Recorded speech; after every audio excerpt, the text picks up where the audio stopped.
three cinephiles have come together to bring you strong opinions, controversial statements, epic battles, and plenty of fun. Introducing our host, the man who watches 52 movies a week, drinks 52 beers a movie, loves women but hates the woman, from the foreign land of Canada, our host, Moodz 616. He is widely known as the man who talks too much. His worst enemies are Postmaster P and Pee Wee Herman.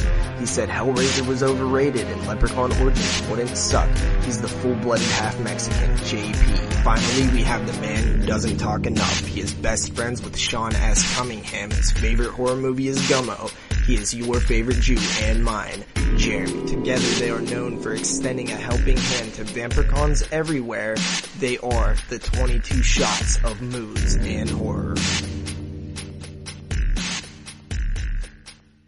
Yes, y'all. What's going on, everybody? It's a 22 Shots of Moodz and Horror is back with episode 24. What's up, guys? What is going on, Mr. Moodz? How was your week?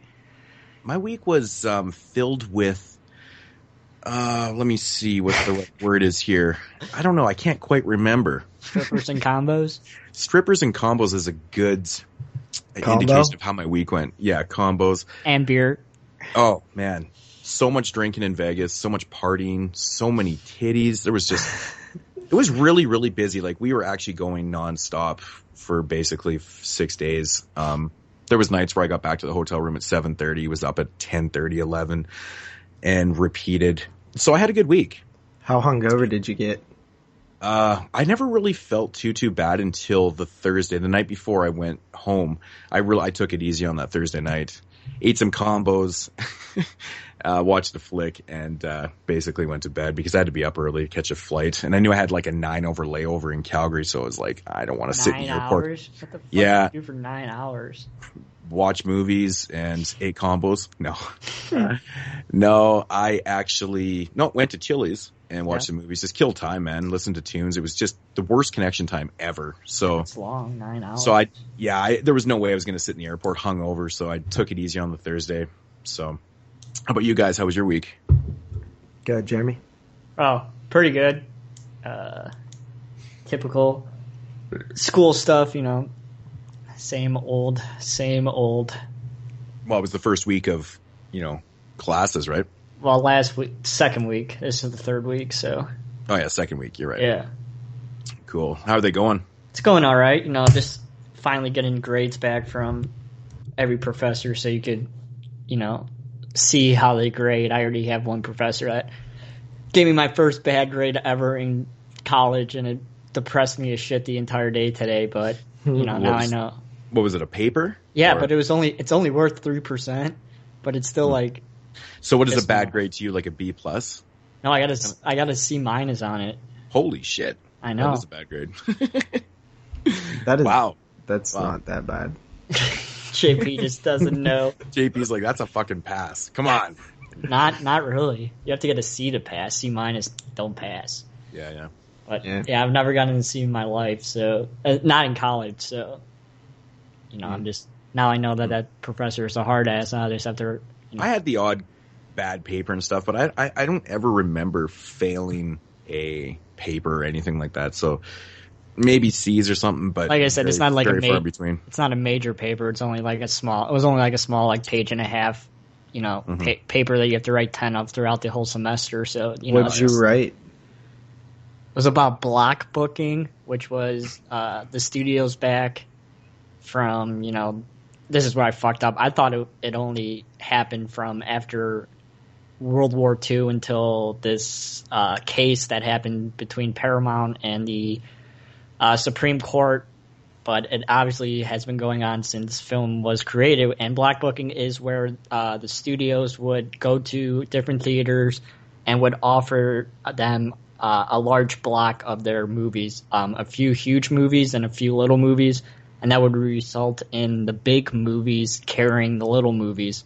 And this made the independent film, industry go down the shitter because all these theaters have all these films from all these studios, and they don't have anywhere to show all these independent films. So all the independent studios pretty much sued, or the country sued the 5 studios, Paramount, RKO, MGM, all them, and said that what they were doing was monopolizing the industry, and they were found guilty, and black booking was considered illegal, and now that caused the independent film industry to boom in America, but it caused the box office numbers also to go down because more and more people were not going to theater. So, it was a positive and negative thing to the aspect, but it was interesting, Definitely. Yeah. So my week was pretty boring, but one thing did happen. I was waiting in the morning for my buddy to show up to go to work. We go to work together, and he drives to my house, and then we take my car to work so that I can practice driving because he has a license and stuff like that. So he never showed, so I was in a predicament where I either had to not go to work or drive to work. I chose drive, and when I wasn't nervous at all, but then on the way home, I was like extremely nervous, and that was not a fun experience. Yeah, Yeah, I would be shitting my pants. Yeah, last thing you want to do is get pulled over, then you're just fucked. Yep. Yeah, it's not a huge, like, I think it's only like a 90-day suspension or something, but still, I don't actually that. The worst possible thing that could happen there is you get into an accident and hurt somebody, and then you don't got insurance and stuff. And Well, I have insurance. But You don't have insurance. It's in my name. Yeah, you is? can get insurance when you don't have a license. really, Yeah. interesting. That's expensive as shit, though. I mean, because your permit still technically like works for that when you go to get your when you go to get your insurance. You put your permit number because it'll be the same as your license number, and yeah, I mean, like it's a straight drive. It's not really that crazy, but I pretty much had to. Yeah, I don't know. Yeah, it's a tough decision, right? Like, you don't want to miss work, but yeah, I was a supervisor, so I pretty much, I have to be there. Didn't have no other way. But I'm feeling pretty confident to go take this license test soon, so. That's good. Alrighty, so we got some news, JP? It has been established that persons who have recently died have been returning to life. Hi, America. A tragedy of macabre proportions. I can honestly tell you that I've never seen anything as shocking as what was just discovered hours ago, earlier today. police arrested 3 obsessed movie fans who allegedly committed a series of ritualistic murders after watching last summer's blockbuster movie, The Blair Witch Project. Not some great news, but we have news. Well, that's better than no news at all, so. Yeah, so first up, Todd and the Book of Pure Evil, which was that TV show you told me to check out, Moodz? Yep. Yes. And I still have them, and I never watched it. Yeah, I haven't watched it either. It's so much fucking fun, man. It's great. Yeah, it is a award-winning series that is now being made into a animated film. Oh, it's animated? A feature-length animated film titled Todd and the Book of Pure Evil, The End of the End. Huh. What's up with all these animated films with Jason Mewes? Like, they just made a Jay and Silent Bob animated film, and now they're making, like, I would assume Jason Mewes is going to be in it, but it's like, it's such a weird movie to animate, according to what Moodz tells me about the TV show. I can actually see it working as an animated film, though, because they could probably do a lot of crazy things with the Book of Evil and shit. I think it could work, actually. Be interesting. Yeah, it probably will. It probably has something to do with, like, maybe budgetary reasons that they're going this route. Probably, yeah. Maybe no studio would, like, back an actual movie or something, Why not just make a season 3, man? Well, I'm sure if that was an option, they would do it. Well, it was trying to be an option, but I don't know, something happened. It was something to do with money and whatnot. And then I know there was a huge petition on the internet going on about the fans were really pushing for that season 3. And it for a while, it looked like it was actually going to work out. But did they try obviously not. crowdfunding? I thought I remembered they tried crowdfunding. I don't know if that. I can't remember if they tried that for that show, but I do remember the huge buzz about it, and people were like really kind of getting into it. But I mean, it obviously didn't pan out, which really, really sucks. I mean, once you guys watch the show, you'll understand what I'm talking about. It's a pretty interesting premise, and it kind of creates like almost like an anthology show. So it's pretty cool. Yeah, that is scheduled for release in fall of 2015, so about a year away. Jeez, it's a while. Yeah. Yeah, I guess it takes a while to do that, so. I don't have too much to say about that. I mean, I don't really like animated films, horror or not. It's just not really my thing, but I'm interested to check out this TV show still. Mm-hmm. So next up, we have The Town That Dreaded Sundown. This film, remake, I think it's like a sequel-ish remake thing or something. Wait, did you see Orin Pictures is releasing it? Yeah, Orion? Yeah, that fucking made me smile so much when I was watching the trailer and the logo popped out. Yeah. Like, they're fucking back. I did not watch the trailer because I've now decided I'm not watching trailers to films that I would consider seeing or would want to see. So no more trailers for me. So it's not considered a full-blown remake? It's considered a I hear they reference the original film in the trailer. So I think it would make it like a sequel remake or so. I'm not sure. From what I read, it was supposed to be, like a more kind of serious take on the original film, but who knows? I heard that it was also really like meta. Yeah. I don't know. I haven't watched the trailer. I've stayed clear of it. I know that this is, in the future, so I'm just saying fuck it. I'm staying away. Yeah. So this just is kind of like you, man. I'm so sick of getting ruined by trailers and just for sure. I can't stand it. Yeah, it's really starting to bug me. But this is supposed to be released October 16th VOD, I believe. And also it is, like Jeremy mentioned, it is the first film under the newly, I guess, not the, what would it be? Reboot, relaunch. Relaunch, there you go. Relaunch. The relaunch of Orion Pictures. It's also a Blumhouse film, like Insidious and all those things. So yeah, Town That Dreaded Sundown. I'm actually looking forward to this one in a time where there's not a lot happening this year in horror. I didn't know it was coming out that soon. It's only a month away. Yeah, there's actually a few films coming out that soon that ABC's of Death 2 and See No Evil 2. Yeah, there's a couple.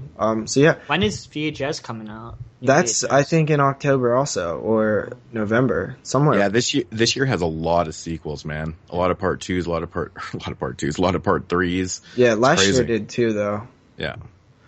So yeah, I mean that's cool that it seems like the horror is picking a bit up towards the end of the year here, which is normally expected, but it's been pretty dead so far, so I'm looking forward to it. And next up we have Wes Craven is producing TV now. Some news came out that Wes Craven is getting involved in television production. I forget for which network it was. I want to say it was the network that maybe owns Sci-Fi, so all those branches of that network maybe. So yeah, I mean, I don't really know how much of news that is. It's just Wes Craven's producing TV stuff now. What else is new? Just producing. Interesting. Yeah, but I would think maybe that if he's producing, he might direct a pilot or something, So it's always good to hear things from Wes Craven. I mean, Wesley Craven's getting pretty old. I wish he would direct at least one more film, so maybe this will give him the boost to get to that. Maybe he will.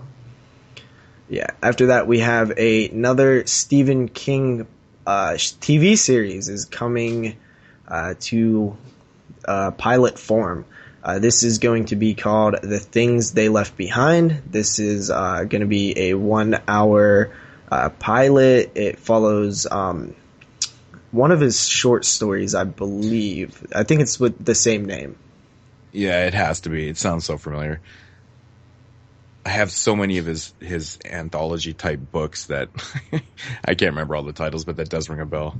Yeah, so it's being done by CBS, and I think it has something to do with somebody helping the dead finish up business, some like unfinished business or something. I mean, they got to jump on this now, man. Under the Dome is, I think, doing really well. Yeah, which I actually did watch the first, like 6 episodes of the first season of Under the Dome, and I fell off, and I have not caught back up yet.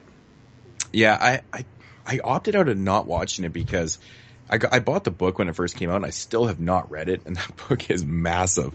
Yeah. So I mean, it's his biggest, right?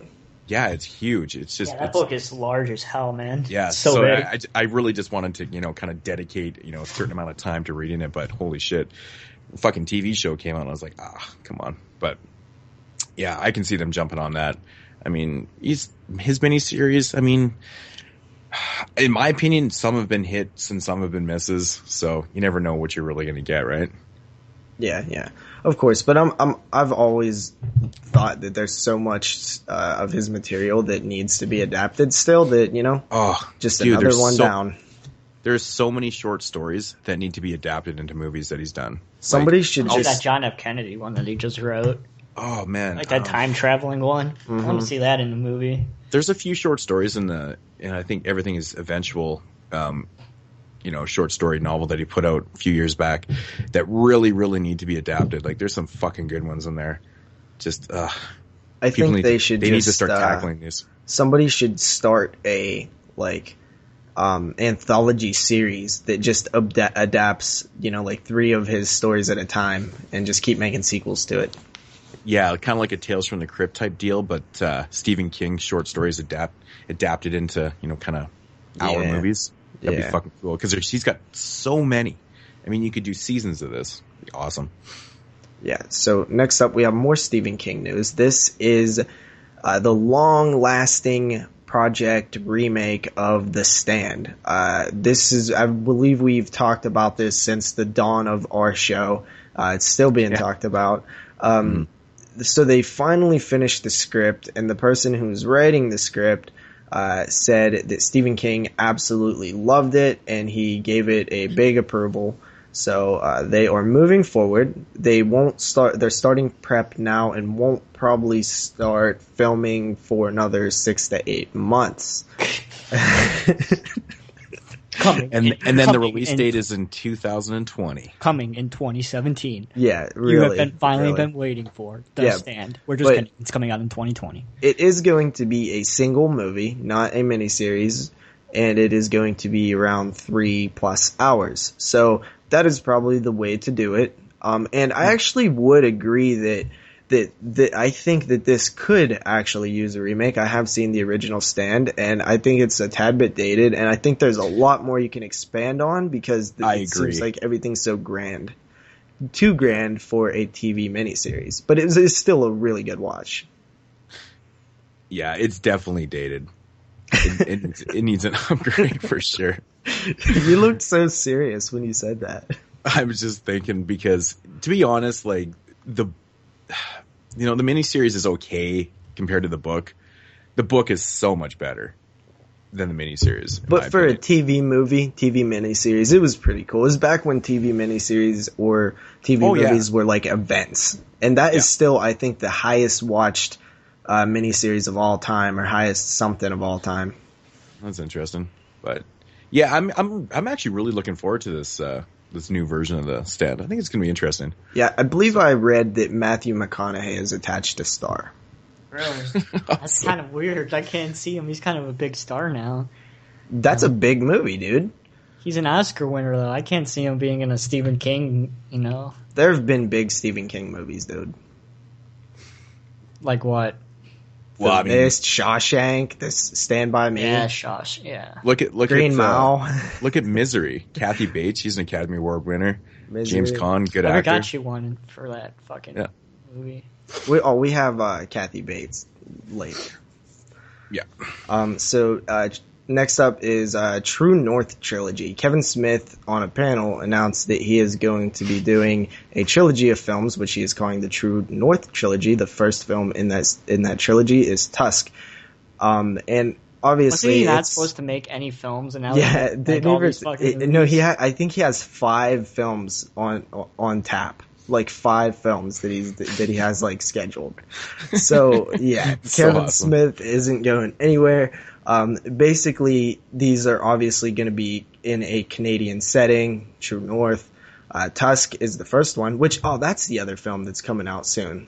Oh yeah. Wasn't is one of them the Christmas anthology film that he was doing? Which I thought it would be. The second film in that trilogy is going to be called Yoga Hosers. And this is going to be like a PG-13, like something. It sounds. I wouldn't even report on this if it wasn't for the third film, because that yoga thing definitely doesn't sound like horror. No. And the third film is going to be called Moose Jaws, which is described as Jaws with a moose, which sounds absolutely awesome. I cannot wait for that one. Oh man, that can only be a Canadian production too, right?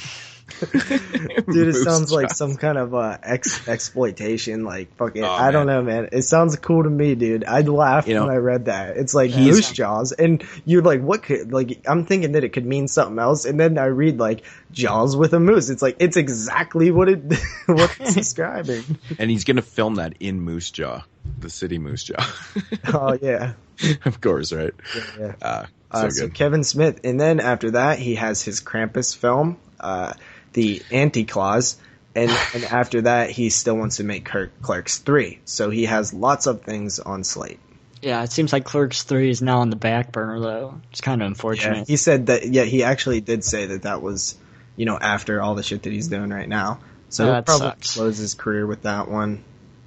I think that's what he's doing. Like, he was going to do the Clerks 3, and then he, was like, well, wait a minute, maybe I should do more films. And then he's like, all right, I'll save Clerks 3. So where did he ever come off trying to retire? Well, he's going to make that hockey movie. That was going to be his last movie he ever makes. He's like, that's going to be it. So then, Jason Mewes one day was like, why didn't you make it into a TV miniseries?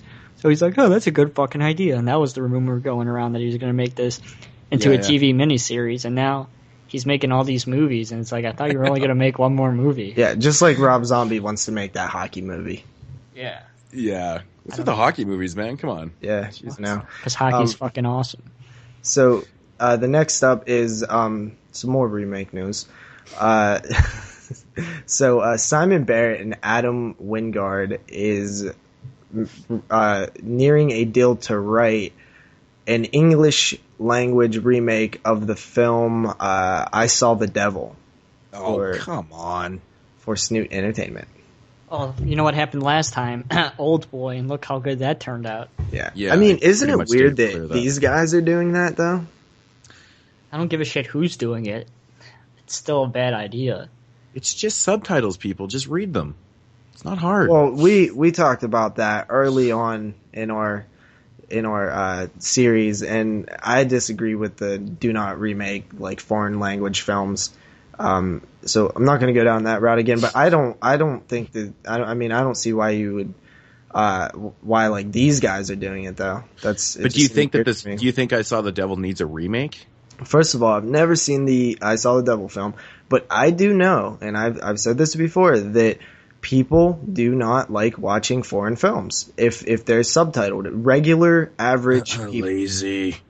I don't think it's lazy. I think it is. I think it's so lazy. I'm sorry, man. I get kind of freaked out when people are like, I won't watch anything with subtitle. I'm like, why? It's just words, man. It's not like they've never read anything in their life. Yeah. It's just some words. You're still staring at a TV.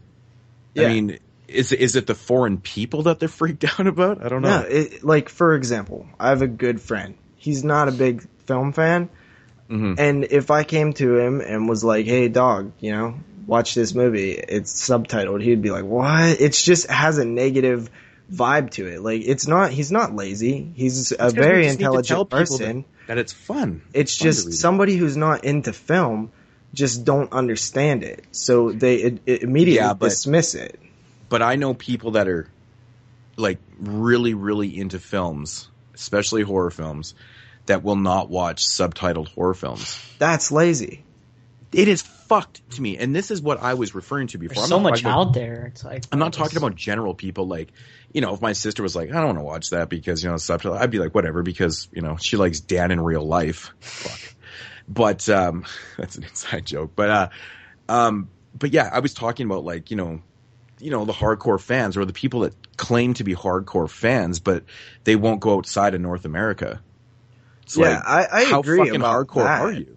I agree about that. I'm not going to mention any names here at all, but there's this one person that I know. No, fuck that. Mention them. No, I'm not. Why? I'm not, because people listening know this YouTuber, and I like him. I think he's a good guy, but I completely asked him one time. I was like, dude, what is the deal with you and no subtitles? And he's just like, I can't do it. He's like, I can't keep up and stuff, and it ruins the experience. And I'm like, well, dude. Well, see, that's a little different, though. If they can't keep up, that's just. But, like, he's not dumb or nothing. He's just only tried it, like, once. You know, It's like, you know, the first time you do something, you're probably not the best at it. I mean, the first time you watch a subtitled film, did you feel a little awkward? You probably missed words. The first time I watched a subtitled film, I turned it off. I couldn't do it at first. So I kind of can relate to that. You do have to try it again, and you do have to get a film that's maybe not so wordy. I did Ringu, and I couldn't follow it, and I shut it off. Now I actually, it makes me pay attention to the film even more sometimes. So I really enjoy them. I honestly don't remember what I was watching, but I remember watching a subtitle film and going, fuck, these things are so fast. I was, you know, quite younger, but, you know, you just kind of develop a way, and there's actually a way to watch subtitled films, right? I don't know if they teach you that in film school, Jeremy, but I remember talking about it actually in one of my film classes about there is a certain way, because I swear most of the films that we watched that one semester were all subtitled films, so... You know, and right away people were like, oh, subtitles, come on. But then by the end of it, they're like, that was amazing. You know, so.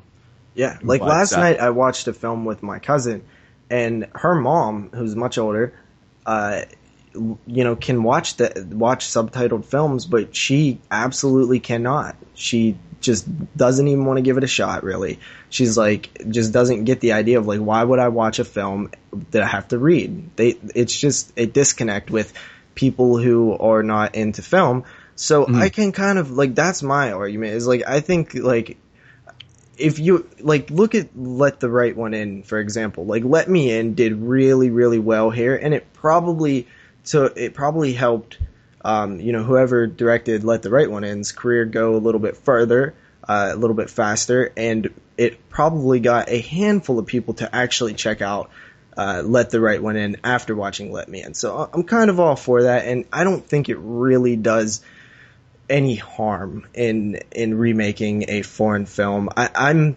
not, like, pro remake either, but I can kind of get it. Yeah. But I mean, that brings me back to the point of, you know, I'm talking about, you know, not the general people. I'm talking about the people that claim to be hardcore horror fans. And, you know, there's probably not a lot of people out there that can honestly say that they never heard of Let the Right One In, you know, before the remake came out. You know, like, I'm how many hardcore fans out there were like, Let Me In was, you know, their first, you know, idea with that they had no idea about the original film. I mean, you guys obviously did, right? Oh, well, yeah. Right? So, like, I'm just saying, you know, being a hardcore horror fan, I'm sure you knew about Let the Right One In. But as for generalization, you know, I can totally see people not knowing about that original film. But, I mean, I'm just talking about, you know, us. Who's the guy who directed I Saw the Devil? Oh, fuck. Is it Chan-wook Park? Did he do it? Or is that... Okay. I just was... I don't want to make sure I was correct. Okay, so, yeah, I totally feel you. I mean, as a hardcore horror fan, you definitely should have heard about, you know, Let the Right One In, and, of course, all the other foreign films. And you should watch them first. It would be wrong of you to go watch the remake first. Well, especially films like that, they get talked about so much, too. It's like, you know, if you're part of the, you know, this community or you're really into it and stuff, you most likely have heard about that. So, I mean, that's just where I'm coming from. I'm just having a hard time with people, and yeah. I'm, you know, just because this news came up that it was getting remade, now I actually am going to go see the original, which I probably would have done anyway, but I probably will go see it sooner because now it's, you know, it's being remade. I don't know. Yeah. So next up, oh, good. I was just gonna, kind of bug you a little bit about you not watching that movie already. Is it a horror film? A little bit. It's like it's a murder mystery type of a film. Because I feel like that's why I haven't seen it yet. Because it's fucking awesome, dude. There's one scene in a taxi cab that's one of the coolest scenes I've ever seen in my life. It's really good. It's got a lot of horror elements to the film, but the structure of the film is not your average horror type film. But it's really, really fucking worth checking out. I know a lot of people have said that it's a little too long. I actually had no problem with the length. What about you, Jeremy? No, that long movies usually don't bother me. Especially that one. I just sit there anyway. It was just interesting. I thought it just kind of flowed nice, but anyways. Yeah, I'll eventually see it. I just, usually the ones that are a little less horror, I get to a little later. There's so many, like, horror films to see that, I try to get those out the way first. I don't watch a whole lot of, like, non-horror, but obviously this one's kind of related, or at least close to the genre, if not in it a little bit. One foot in, one pinky toe in, something. So next up we have I Know What You Did Last Summer news? What? What is going on? What's going on, guys? I still kind of knew what's what you did going last on. Okay, oh, God. So, Sony Pictures is bringing back the 1997 I Know What You Did Last Summer for a remake. What? It's really funny. It's really funny. And then next week they're going to announce the remake of Scream. That's the no, that's Scream, the Weinstein Scream company. 3. Scream 3 is getting remade. Like, I Know What You Did Last Summer needs a remake? It almost feels like it wouldn't even work today for some reason. It seems like really of the time, like the 90s. Yeah, that's a really interesting tidbit of news. I don't get it. I honestly don't get it. That's a weird one. But you know what? You know what, though, guys? And I got this piece of news from Shock T Drop, by the way. But I was checking on Twitter after this news came out because I seen it from Twitter, and turns out that this little piece of news has been the highest traffic thing all day. So it's pretty high. So, I mean, that tells you right there what's really going on. I'm actually almost speechless right now. Really, the highest piece of, traffic news? Ryan Tarek from over at Shock T Drop, the owner of Shock T Drop, tweeted out that I don't know what the heck's going on, but this is some, high traffic for this news. So yeah, I mean, what are you going to say? I mean, I clicked on it, but it turns out, remakes do sell. This is a weird one to remake. I mean, I don't really get it, but sources say that it's high priority, and they're really hoping to have it out and up and ready and out by 2016. Man, I just can't wait to see the cast in this film. I wonder if they're going to get like the big stars like the now big stars. No way. Well, they're going to go out and find a bunch of 27, 28-year-olds to play 16-year-olds or whatever. So, who's about that age? I don't even know how you tackle When I Know What You Did Last Summer remake. I mean, if I was going to do it, it just seems like one that I would just kind of do the same way. Like, it like one of those pointless ones where you just do the same thing again. I don't really know, it doesn't have much to, change. There's not much to work with there. It's a really standard Formula 90 slasher. Yeah, I don't even know.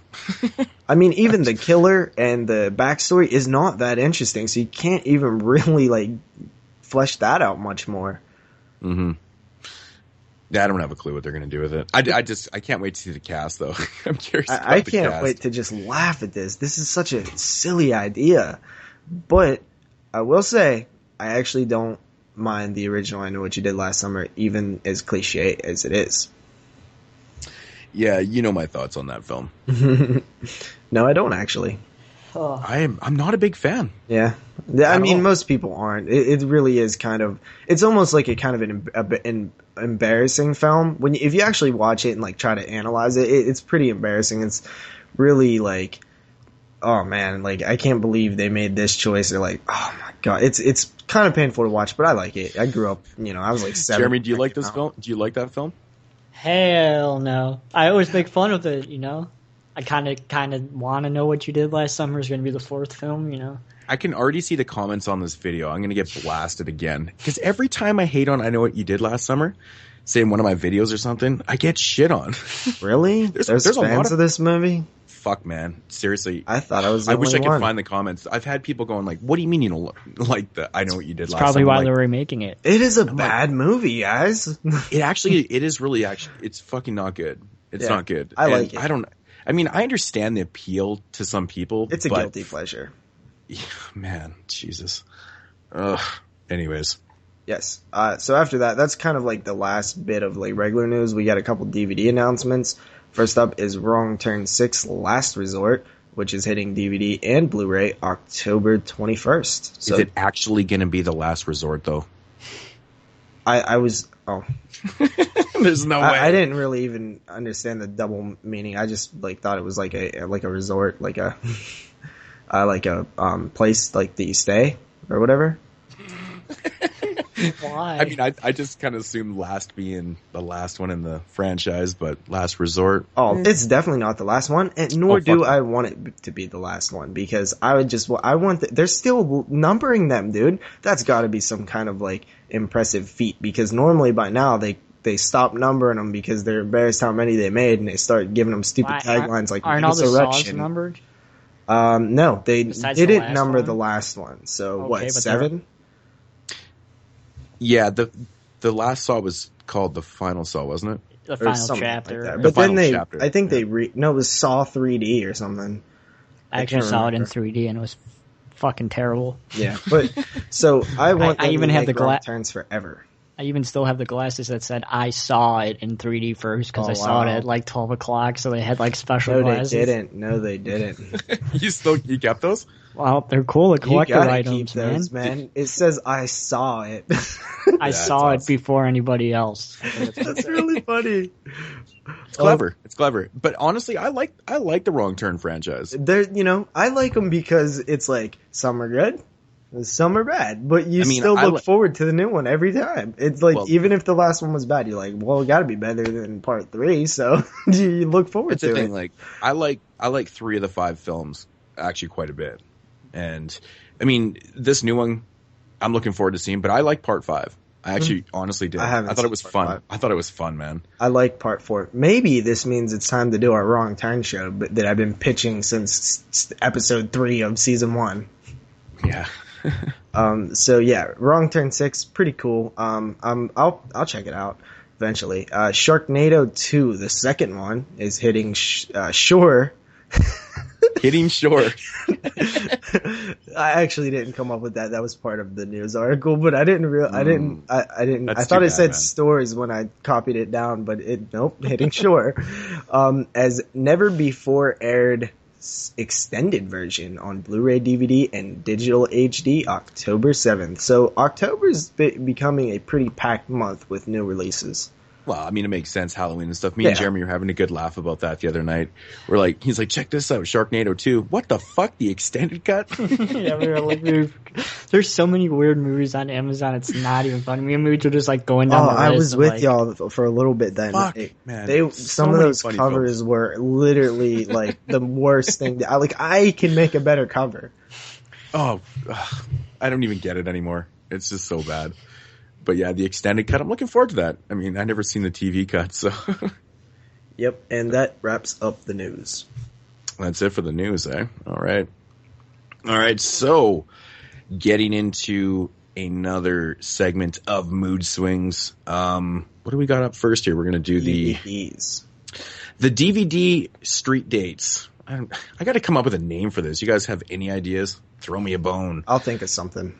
All right, yeah, but this is the September 16th DVD and Blu-ray releases. Some of the more notable ones that are coming out, so notable.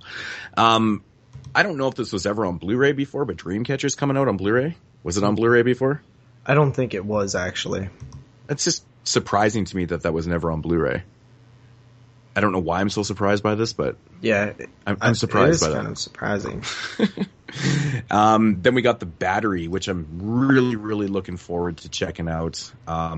Looks awesome. Looks really, really fun. And of course, that's a Scream Factory release. And then we got a bunch of Ghostbusters releases here. We've got a digibook of Ghostbusters 1 and 2, and I believe that is a 4K scan, so that's looking pretty cool. And then there's this awesome gift set that features the digibook with 1 and 2 in it, and then it comes with this awesome Slimer.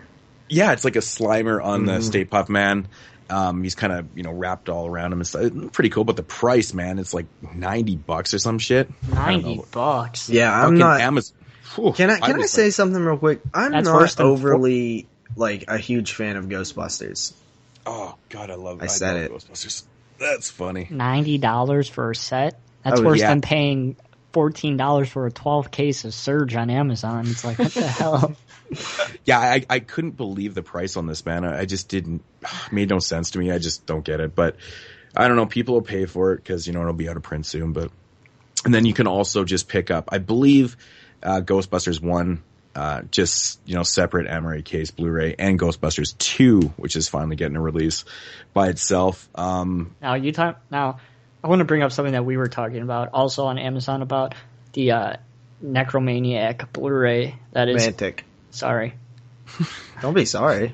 My wonderful, pronunciations of various movie titles. But I remember when it first got released, it was going to be limited to 2,000. Like it said right on the front cover on a sticker, limited 2,000. But now I'm looking on Amazon and they changed the sticker that just says limited edition. Mm-hmm. So I'm assuming that they got rid of the 2,000 and now they're just releasing as many copies as they want. I thought about this. And I think it's a good marketing thing, actually, because, they say, limited to 2,000. They've already made up their mind. They're not going to number these things. So they put the pre-orders out there. The pre-orders have been out for a long time. I mean, it's been number one on Diabolic for a long time. I don't know if it's number one right now, but it was the number one pre-order on there for like a long time. And they probably made up that, and people were still wanting to pre-order it. So why not take the 2,000 off and sell more, right? But they pulled a Nightbreed that Scream Factory did, man.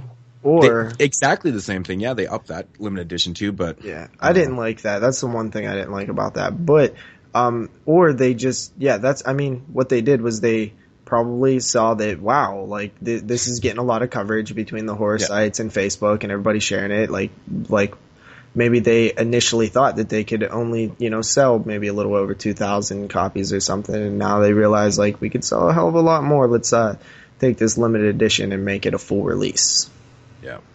Yeah, I think I don't know if they underestimated themselves. I think they knew what they were doing. Yeah, because that film kind of has a big following, so it's really it's going to sell more than 2,000 copies. The VHS is and the DVD is fucking hard as hell to find, so it's you're going to sell a lot of them. Who's putting it out? Epic. Oh, fuck, who's putting it out? I could look. Yeah, I can't remember. I don't know. Sometimes I don't know if I give those people who run those companies that much credit for actually knowing what's gonna sell and what's not sometimes. So I don't know. Maybe the company that's released. Oh wait, they changed the sticker again. Now it says limited edition of 10,000 copies.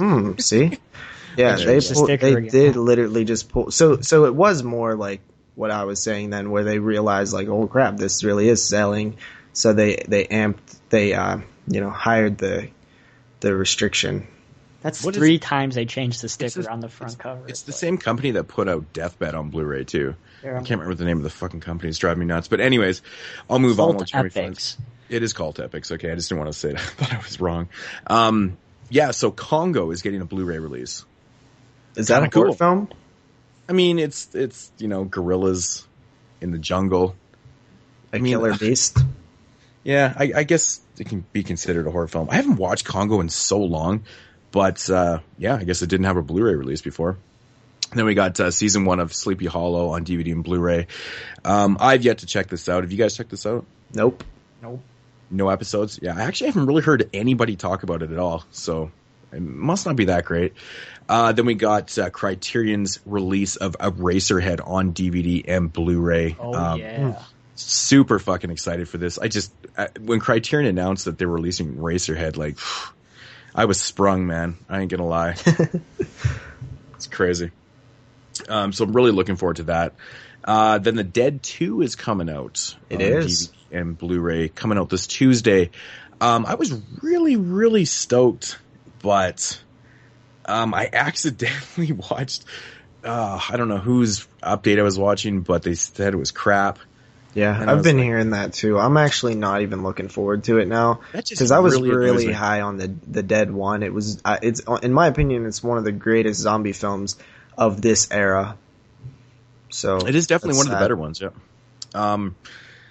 Yeah, that's kind of disheartening a little bit. Then we got From Dusk Till Dawn season 1. Which I do recommend, guys. Pick that up. Support El Rey. It's a great TV station. Even if you're not sure about the show, give it a shot and support that, that channel. It really is a great TV station that seems to really care about their audience and stuff.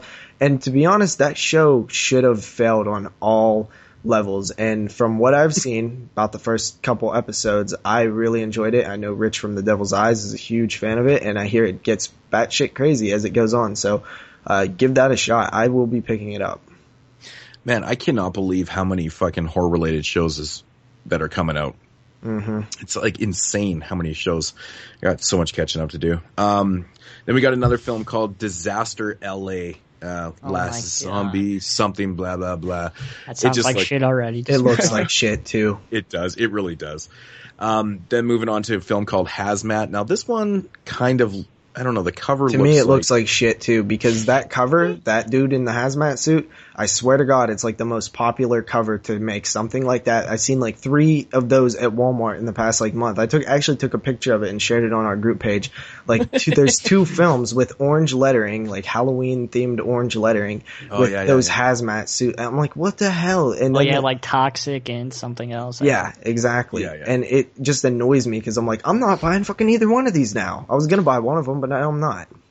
Yeah, it's released by Phase 4 Films, so it could be hit and miss. I always pick up everything they put out, so yeah. So I don't even have no idea what it's actually. It looks like a slasher / fucking I don't know, viral film. I don't know. Then we've got probably a release that a lot of people are going to be picking up. Dark Sky Films is releasing the 4-disc 40th anniversary edition of Texas Chainsaw Massacre. My favorite horror film. Yeah, so this is like a super edition. I believe it's been knocked down. I think it's going for maybe 38 or something like that now. I know when the first pre-orders came out, it was fucking high. I can't. Yeah, it was like 90 or something.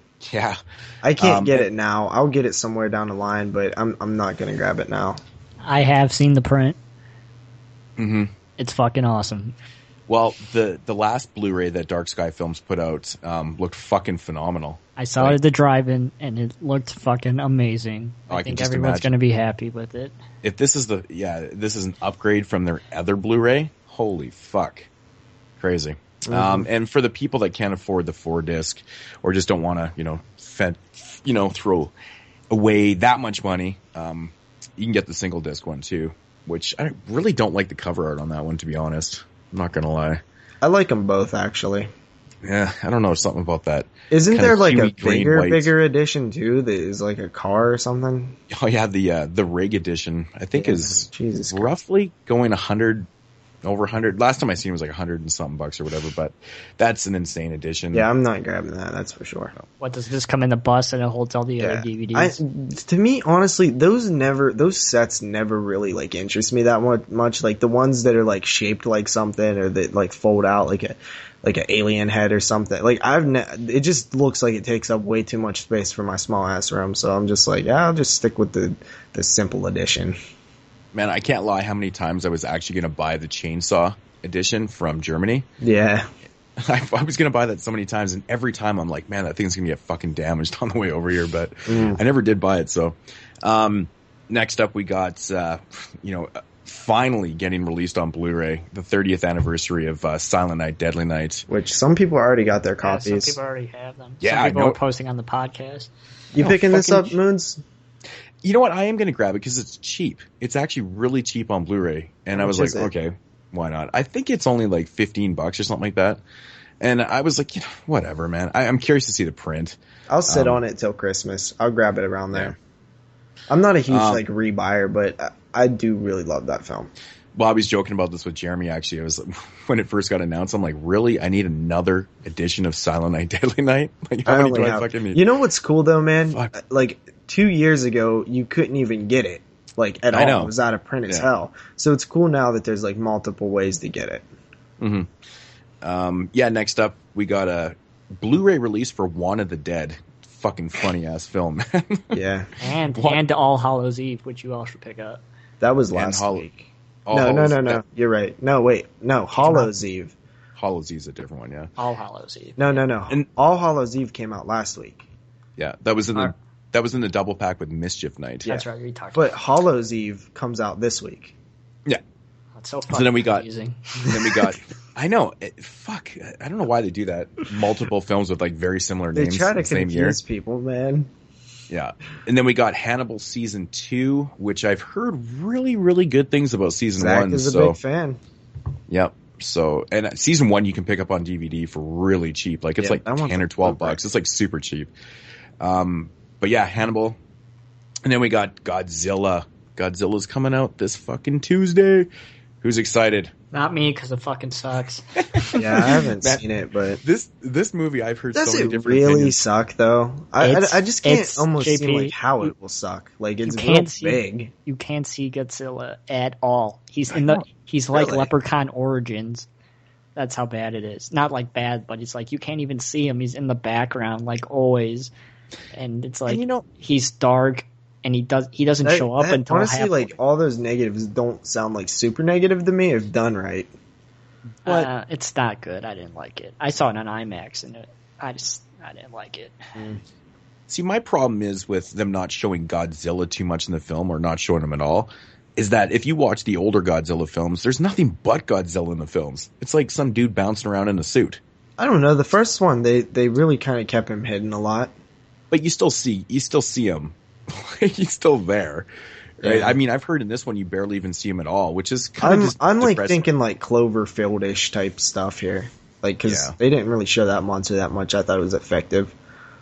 Yeah, I think totally different type of film though. I mean, it's Godzilla, right? Like, just show him. We know what he looks like. Yeah, but look at all those Godzillas. They're all different film. Like the first four are like completely different by the fourth one. I was like, what the fuck's going on? So. To have like another different one, I don't know. I'm not a huge fan of Godzilla, so I don't really care either way. I probably won't even pick this up. Yeah, I mean, I'll be grabbing it eventually, but of course, for all you hardcore Godzilla fans out there, there is multiple editions. You got Godzilla in 3D, yeah, fuck, and then you got your Blu-ray DVD combo, of course, your DVD, and then there's like a special limited edition metal pack that you can get too. Yeah, whatever. I'll go for the standard Blu-ray, probably. Maybe even DVD, I don't know. And then we got Dark Fields. I don't know anything about this. You guys know anything about this movie? Dark Fields? Yeah, Dark Fields. No, never heard of it. But the thing is, it's got like Richard Lynch in it, Dee Wallace, David Carradine, obviously a post-human release for him.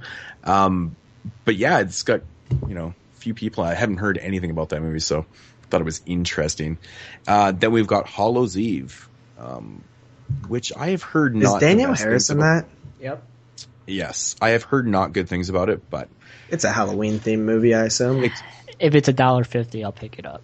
Eventually it will be, right? Who put it out? Dude, that is definitely one that will end up on the family video shelf. It just looks like it. Oh, wow. I didn't notice, but Tiffany Shepis, my girl's in there. Yeah. It's an E1 release, so... they'll have it for sure. Yeah, you'll definitely be getting that. Nice. Now I want to get it. And then we got House of Bodies. Another film that one has... I have that. That has Terrence Howard and... who else is the other guy in it? The old guy with white hair and a beard. There's a lot of releases this week.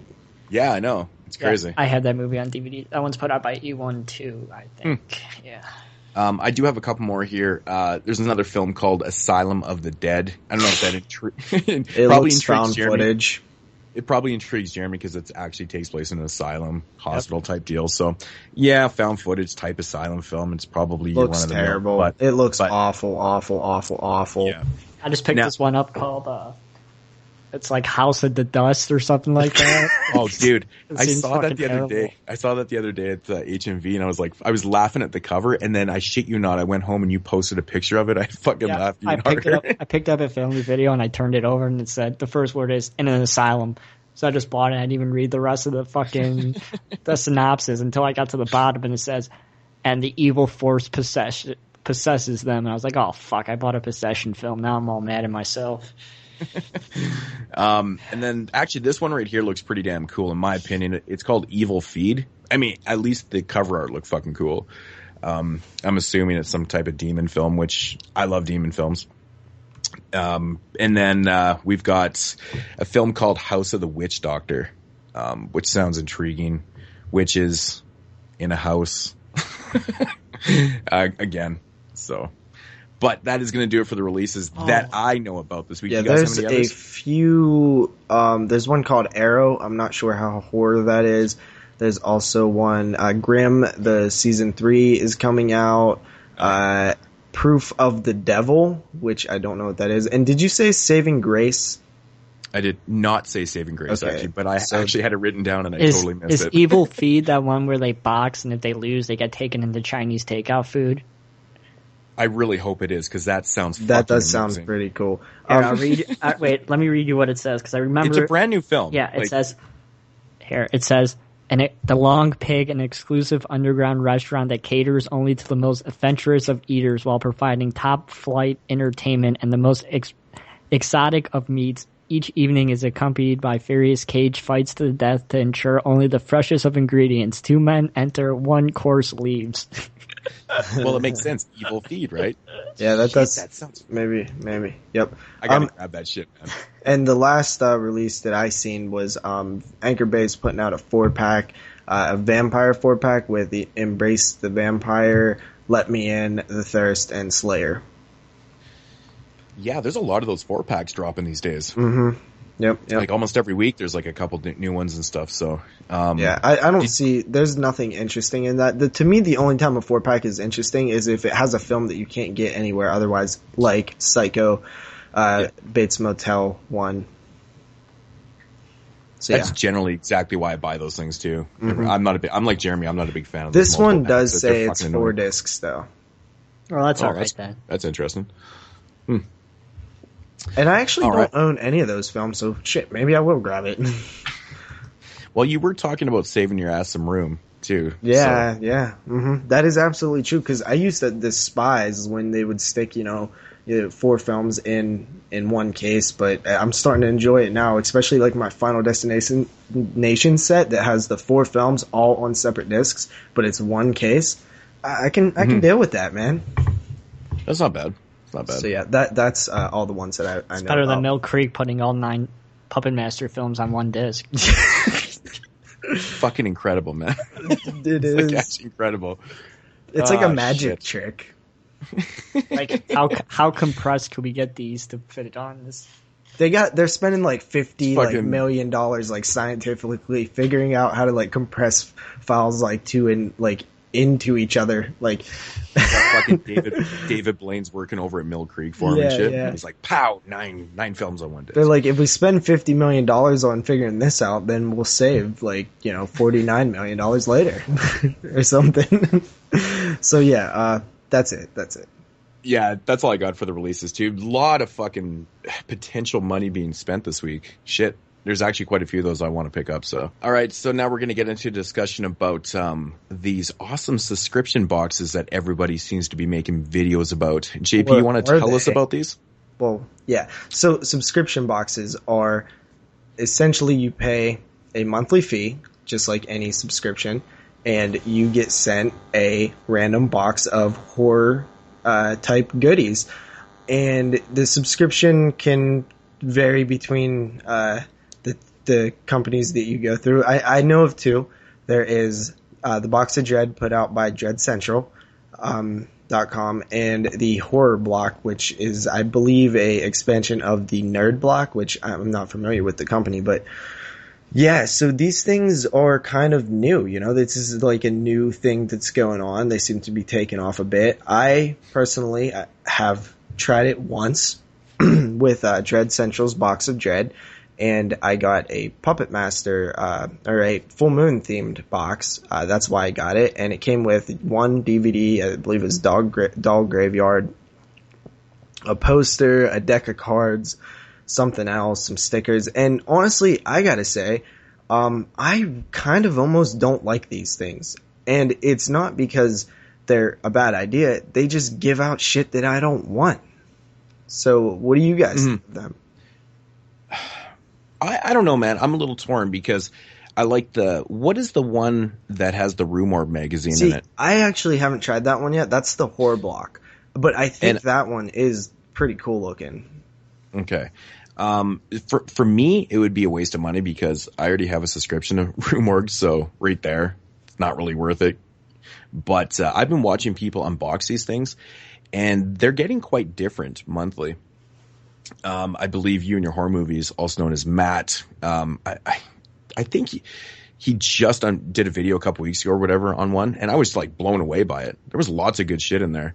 So I think it really was like varies an on Alien shirt, a Rue Morgue magazine, and there was something else. Yeah, there was a couple. It's like other a Saw goodies in there. figure or something, like a Saw action figure. Yeah, there was like actually some pretty good shit in there, and I was like, wow. And then I was like, well, I guess it really depends on who you're going with on these. A lot of companies are doing this now, even for the video game community. There's something that's called been Loot going Crate. on for a while. Yeah. There's something called Loot Crate that's been coming out for since April, I think.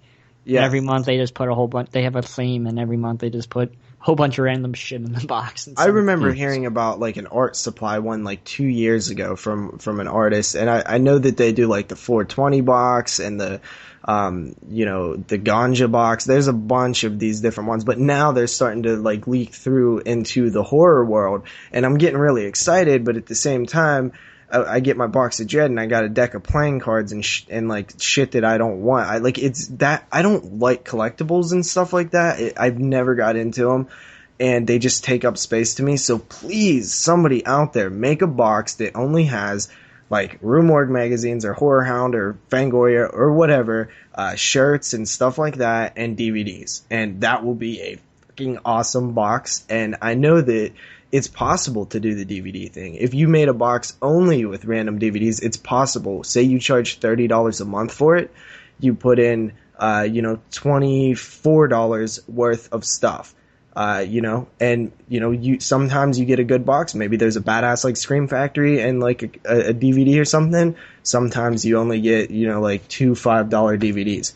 It's a gamble, but if you balance it out, dude, you could do it, and it would probably make a lot of money. Would you buy it, Moodz? Hell yeah, I would buy that. It'd be awesome. I'm not much of a, figure collector and other types of swag and stuff, but as for like, magazines, DVDs and shirts and even stickers though, like I love stickers. Yeah, stickers are dope. I was happy with my like subspecies sticker. I like that. And actually I got a comic book in there, which I actually did like that too. It was the comics is cool too. Big Trouble in Little China comic. And comic books, what are they? Like $1 something? You throw one of those in there, man. I think if I had like, $10,000 or something to start my own box, I probably would, because I think that my box would be a lot better than their boxes. So how many companies are actually doing these? Two that I know for horror. There's hundreds for other things, but two for horror. And all it is math, right? You just got to make more than you spend. So you just have to even it out, but and then they also are getting people to sponsor the boxes, like Full Moon. So Full Moon probably cut them a deal on merchandise to put in their box. And then, I seen one with, there was something else that did one. But in fine print at the bottom of the contract, it said, in 5 years, you have to give Charlie Band $100 million. Yeah, the tiniest print on the bottom of the contract. Or it was like Charlie Band owns 51% of your company in 5 years. That makes perfect sense that, Full Moon is sponsoring these things because they have their own, what do they call those? Those mystery boxes that you can buy at which Full are Moon? cool too, because they're mostly DVDs. But what sucks is I got this because I was like, okay, well, like 90% of everything Full Moon sells is DVDs. So like chances are there will be more DVDs in this box than anything else. And then I get one DVD and like playing cards.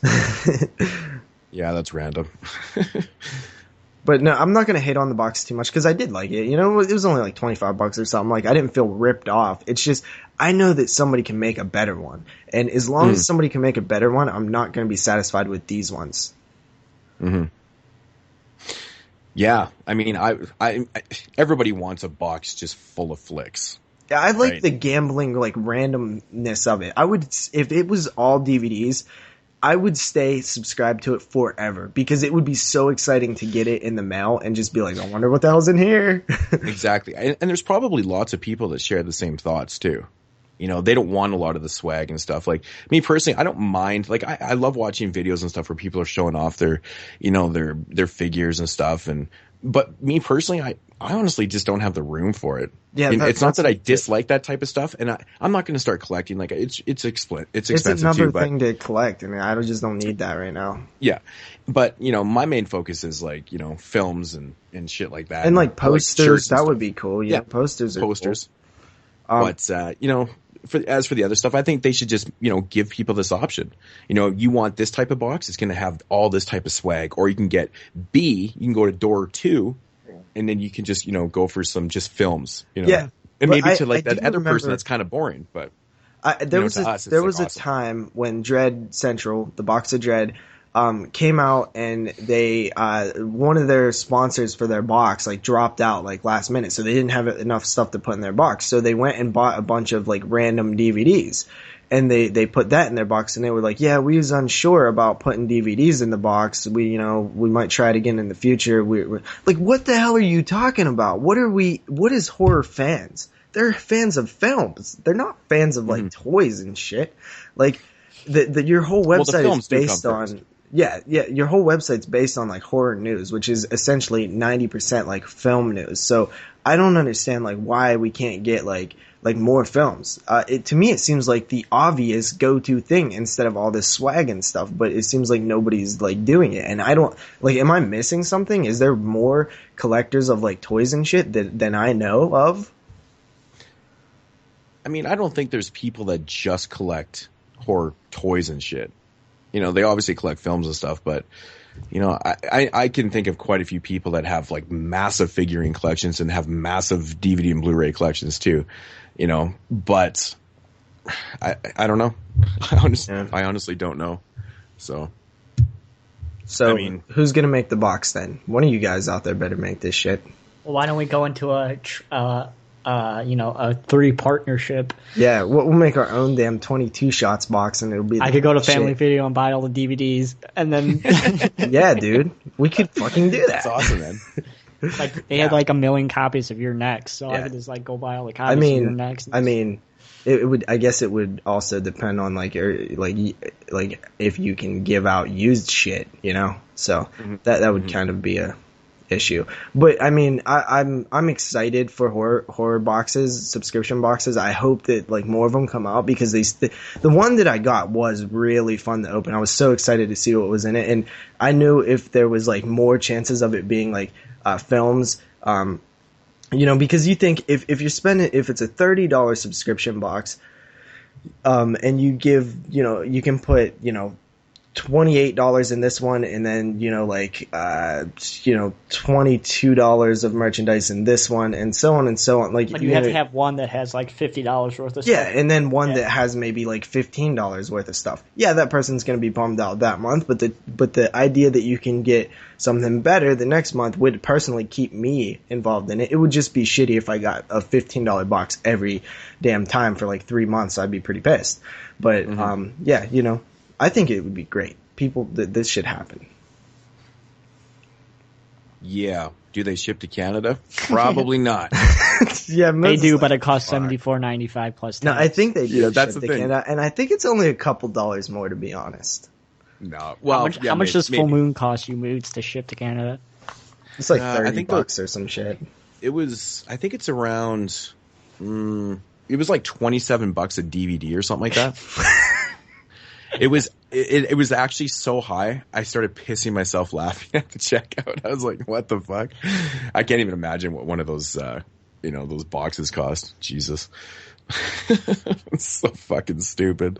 Oh, I'm gonna buy 6 DVDs during their half off sale. You go to checkout, it's like $878. You're like, what Yeah. the fuck? That's exactly what it is too. It's just ridiculous, but yeah, done with the subscription boxes. Yeah, I just think it's something to pay attention to. Maybe it'll get cooler. I'm excited for the future of it. I think it's a good idea. All right, so we got we had a few questions from last week. Not a whole lot. Gotta say, I was a little disappointed that we didn't get more questions, but you hear that, guys? We're disappointed in you. That means we need to bring it next week. But in the past we've had lots of different questions and whatnot and stuff. So, I'm going to start with, what was our top, I can't even find it. I have the questions if you want me to go with them. Here we go. From Joey Carrington. He said, what are your top favorite movies to watch around Halloween time? Did he say top 10? Top 10 films to watch. God.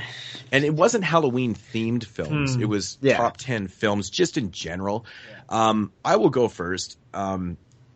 Basically, I mean, I could list off hundreds of films I love to watch around Halloween, but I'll keep it simple. The obvious choice is Halloween 1 through 3. I love watching all 3 of those films. Most times when I watch the original Halloween film, I watch the sequel right after because it just feels like one big ass film to me. Mm-hmm. And then I have no choice but to watch part 3 because I adore part 3. Mm-hmm, mm-hmm. So those are 3 that I love to watch. Night of the Demons is another one. It's a Halloween themed film, but it's just fantastic to watch around Halloween. It's perfect. Everyone's dressed up and demons and fucking amazing. Got to go with the other obvious choice, which I do actually watch every year. My wife even loves this film too. Trick or Treat. It's fantastic. Mm-hmm.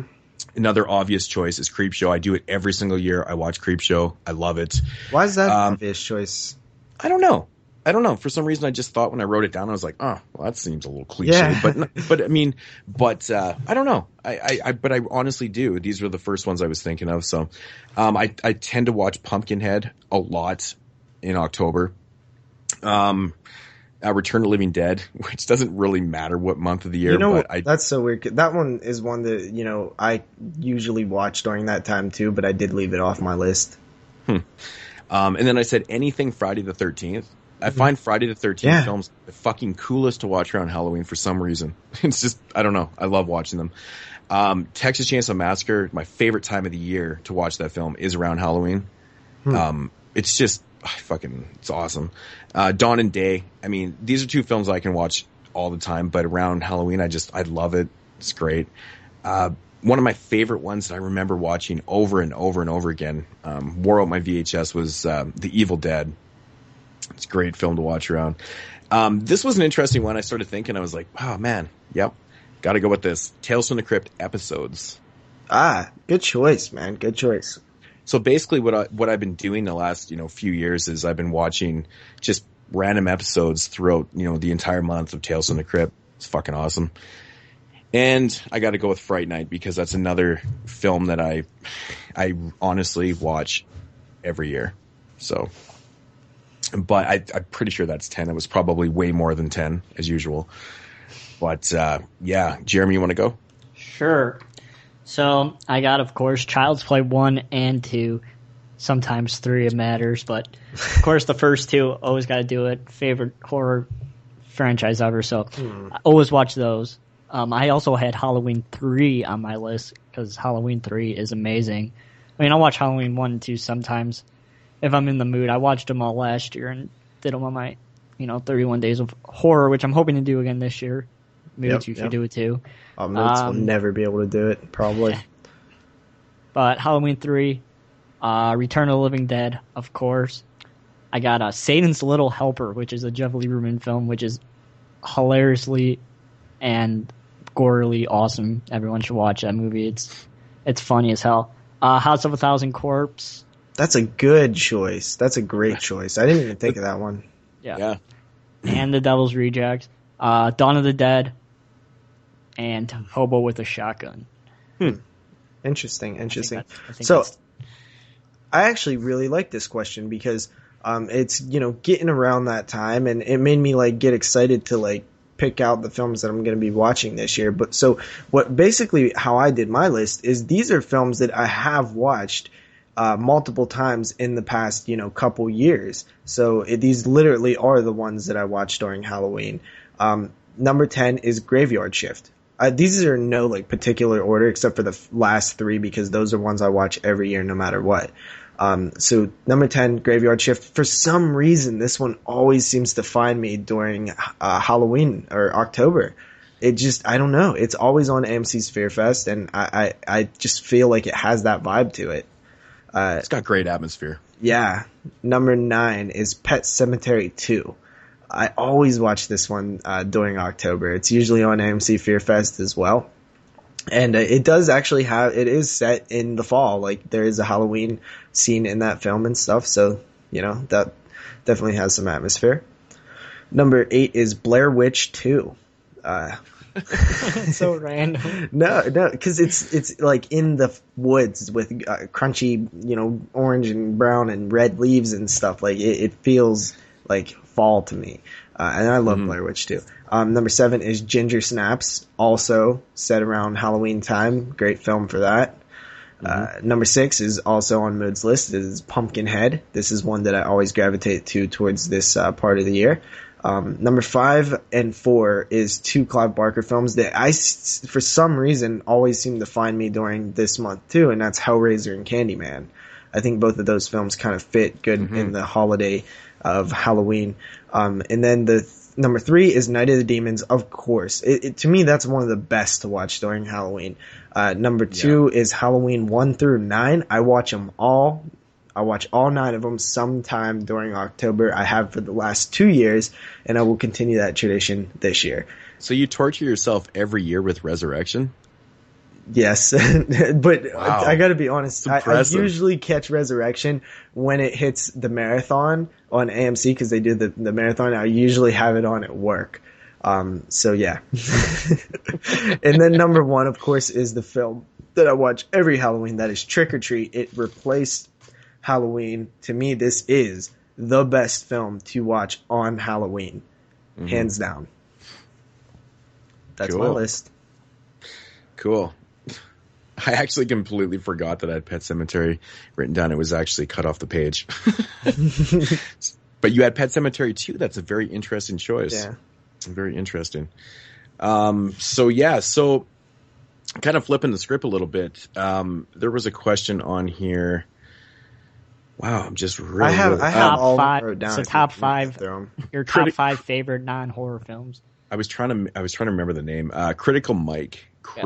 Mike. Yeah. Ask, what are your guys' top 5 non-horror films? I don't believe we've had a question that had anything to do with non-horror films. This is a good question. I think it's something that we need to talk about because we've never talked about. Yeah. For me, this was a really, really fucking hard question. Yeah, same here. It's a lot of movies I like. Yeah. Yeah, and that's the thing. And I was really I kind of went in my film room today. I was looking at the non-horror stuff, and I was like, and then it just hit me. I was like, this actually isn't as hard as I thought. But I mean, really, to break it down to top 5, these could be, these are in no order except for the first one. But yeah, there's just so many good movies. Number 5, we've got The Breakfast Club. Oh, you're going to be surprised. It's a good one. Like I said, these are not in, could be, in any type of order. Number 4 is Trains, Planes, and Automobiles. Nice, another John Hughes classic. John Hughes to me was a voice of my generation. It was just fucking. I grew up watching John Hughes movies so much. I grew up watching John Hughes movies. Same here because everyone takes place in Chicago and it's fucking awesome. Exactly. I mean, it was just the fucking best. Number 3 is Labyrinth. What can I say, man? I love David Bowie's balls. Okay. No, I love Labyrinth. It's a joke with. I haven't seen that. It's one of my favorite films. Great fucking soundtrack. Just fantasy. Jennifer Connelly. What else can you ask for? Number 2, Back to the Future. I remember seeing Back to the Future in the theater and just being absolutely fucking blown away by the film. I thought it was the coolest film ever. And number 1. Most people know this, and that's The Goonies. The Goonies is my favorite horror film or non-horror film of all time. I do that all the time. I always say that. I'll be like, it's my favorite horror. I mean, no, wait, because we're so used to talking about horror. Yeah. Am I going next? Yeah, you can go ahead. All right, number 5. These are in order, by the way. So these are in order. Mine Number are 5 too. is Harmony Korone's Gummo, of course, which is in the intro. Which is your favorite horror movie? Yeah, right.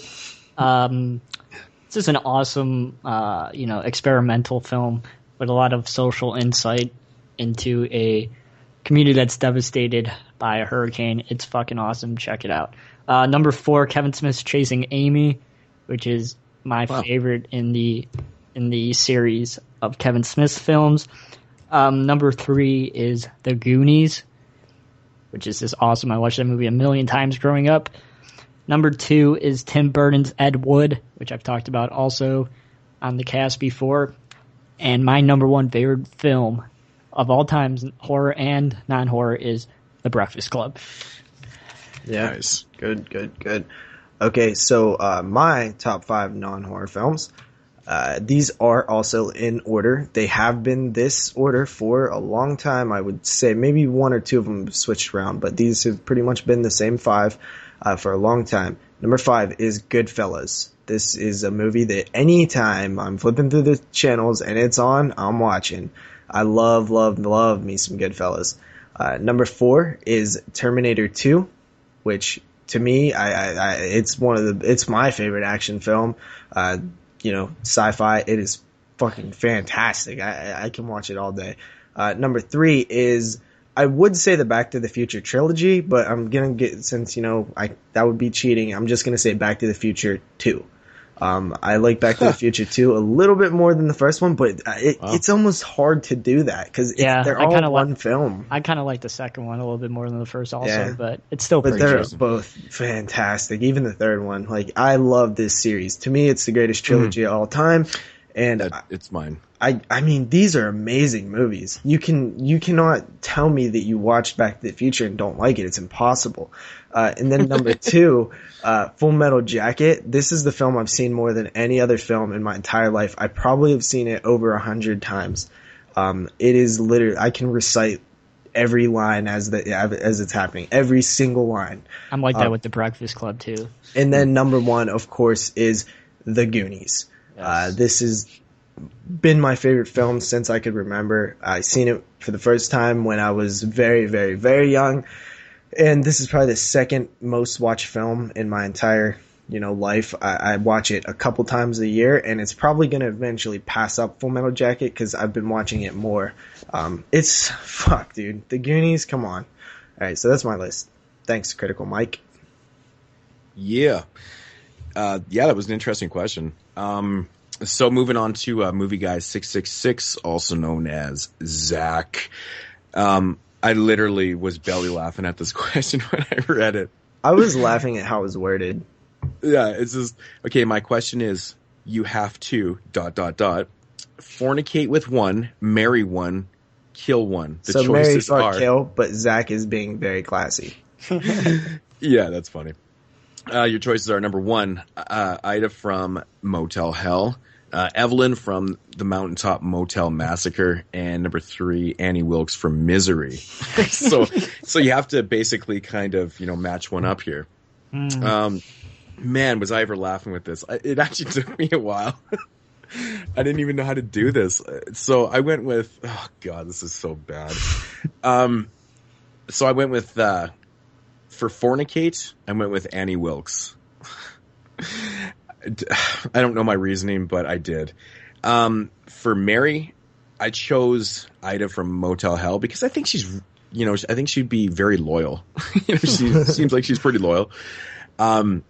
And then for Kill, I went with Evelyn from Mountaintop Motel Massacre because, she probably needs to die, really. Yep. That's kind of the same order I have, so...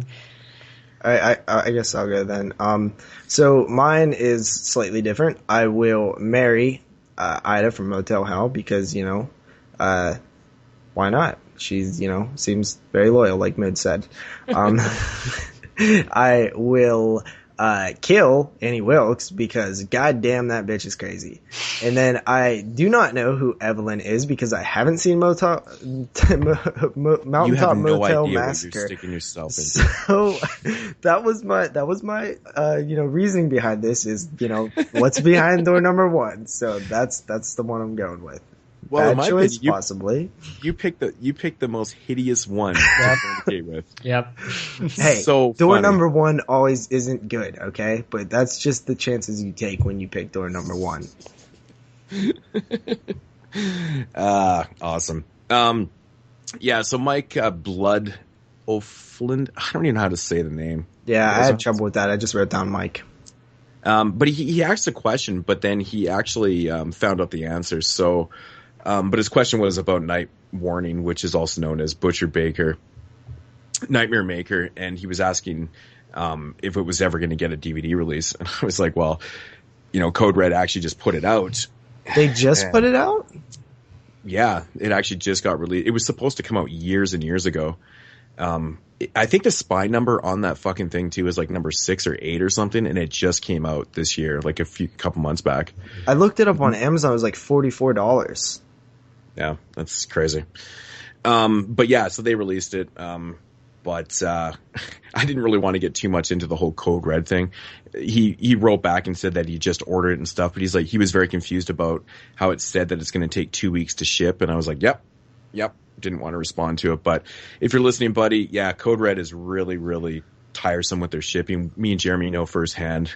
They're fucking a mess to deal with. Is it on Amazon? It's probably a third party. Okay, because I was wondering why it was, because it looked as if it was out of print, like they released it back in 2008 or something. So no, it's yeah, it was originally supposed to be released then, I think, but no, it just got released, and all Code Red stuff goes crazy. But yeah, you can only buy new releases from the Code Red store because they don't even have barcodes and stuff.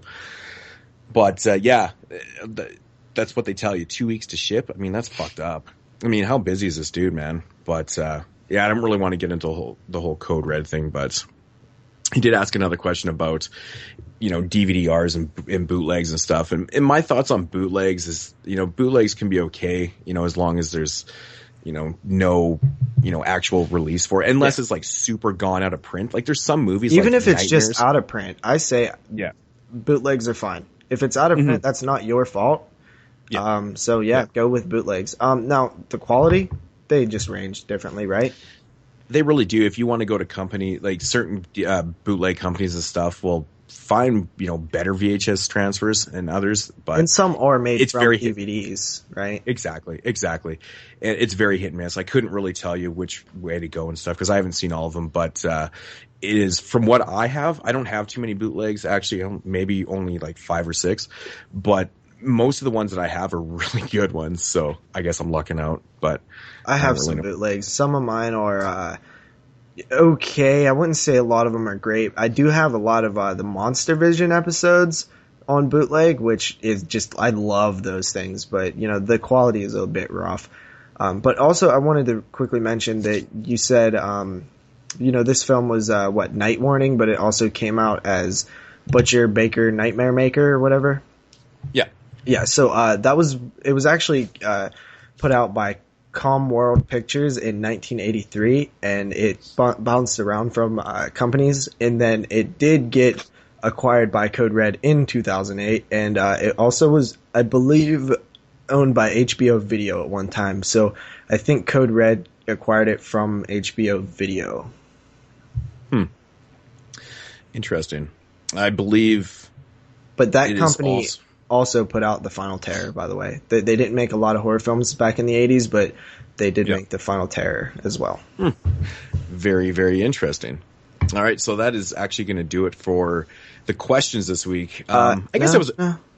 You got more? One more, I think. One more. Okay. Yeah, Dylan.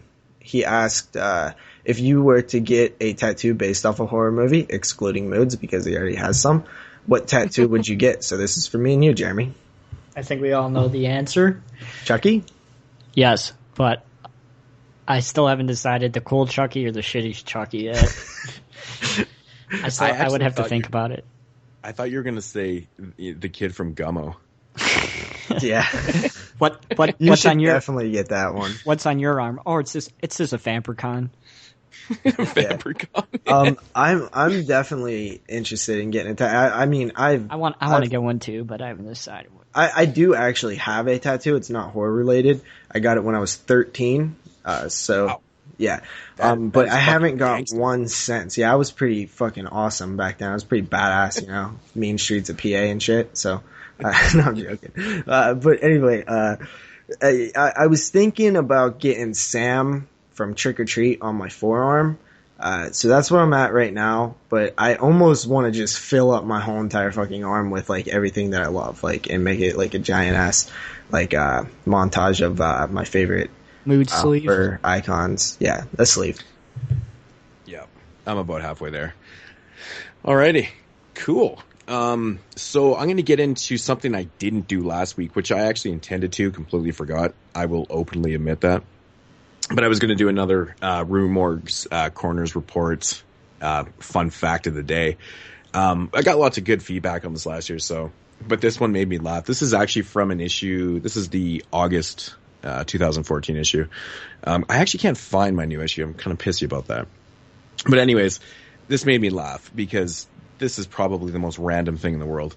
Anyways, a Brazilian man died last year due to internal bleeding after a cow escaped its enclosure and wandered from the hillside onto his roof, where it crashed through the ceiling and crushed him while he slept. How the fuck did he get on the roof? I'm assuming that maybe it was like the house was a little like under the earth a bit, and the roof maybe like touched the hillside or something. So, but that's fucking terrible way to die. Isn't that an awful way to die? I was just laughing so hard when I was reading that. I was like, I have to do that. If you're a religious type and you get up to like St. Peter's Gate or whatever, and like you're like standing in line, and it's like, hey, how'd you get here, man? He's like, yeah, Vietnam or something. It's like this guy's like, he's still waiting. This cow like fell on me from fucking like my roof 40 years ago. He's still waiting. It's a long line, dude. I'd be fucking pissed off. What are you gonna do? You gonna complain? Because you know where you go if you complain. It's like, my dick's been dry for 40 years. Come on, I've been standing here. All right, guys, that is gonna do it for Mood Swings this week. Alrighty, so we're gonna get into the little mini reviews, and then we're gonna follow that up with some quick cuts. And so who wants to go first? I'll go. The first film that I've seen that is not my pick of the week is All Cheerleaders Die from the year 2013. This was just released in 2014. It follows a group of cheerleaders and a friend who are out and about being, cheerleaders in a high school that seems like that is, a big part of it is the football team and the cheerleaders. One of the head cheerleaders has a boyfriend who she assumes is cheating on him, confronts him, she insults him, he hits her. There's like a big thing going on, altercation. The cheerleaders end up dying. Their crazy voodoo witch friend brings the cheerleaders back to life, and then they are out for revenge on the school football team and other people. They drink blood, and they're, dead. Essentially zombie vampires? Something like that. Yeah, so this one to me, I know Moodz might disagree, but to me, it just felt like there wasn't much to chew on. It just felt like they had a idea that's been done a million times, and they which is fine. It's fine to do the same thing over and over again, but you have to be entertaining with it, and I didn't find this one that entertaining. I thought it was okay. I liked some scenes. I thought that they overused the effects. I know you like them. I thought they were way overused, and it was just almost like, look, we got these cool effects. Look what we can do with them. Look, check it out. You thought they were overused? Yes. That's interesting. The specifically the glowing rocks and stuff like that, and like, coming through the body, like shining through. I thought that it was really overused. I really liked it. It had that 80s type feel to it, that real cheesy type effect to it. But I think that's kind of what they were going for. But I didn't think it was overused, though. Yeah, It's I thought they kind of used it as like a crutch, like this is what's going, like look what we can do, like we have we don't have much to say, but look at these. But no, I mean, I'm much like the being tits, then, kind right? of hard on it.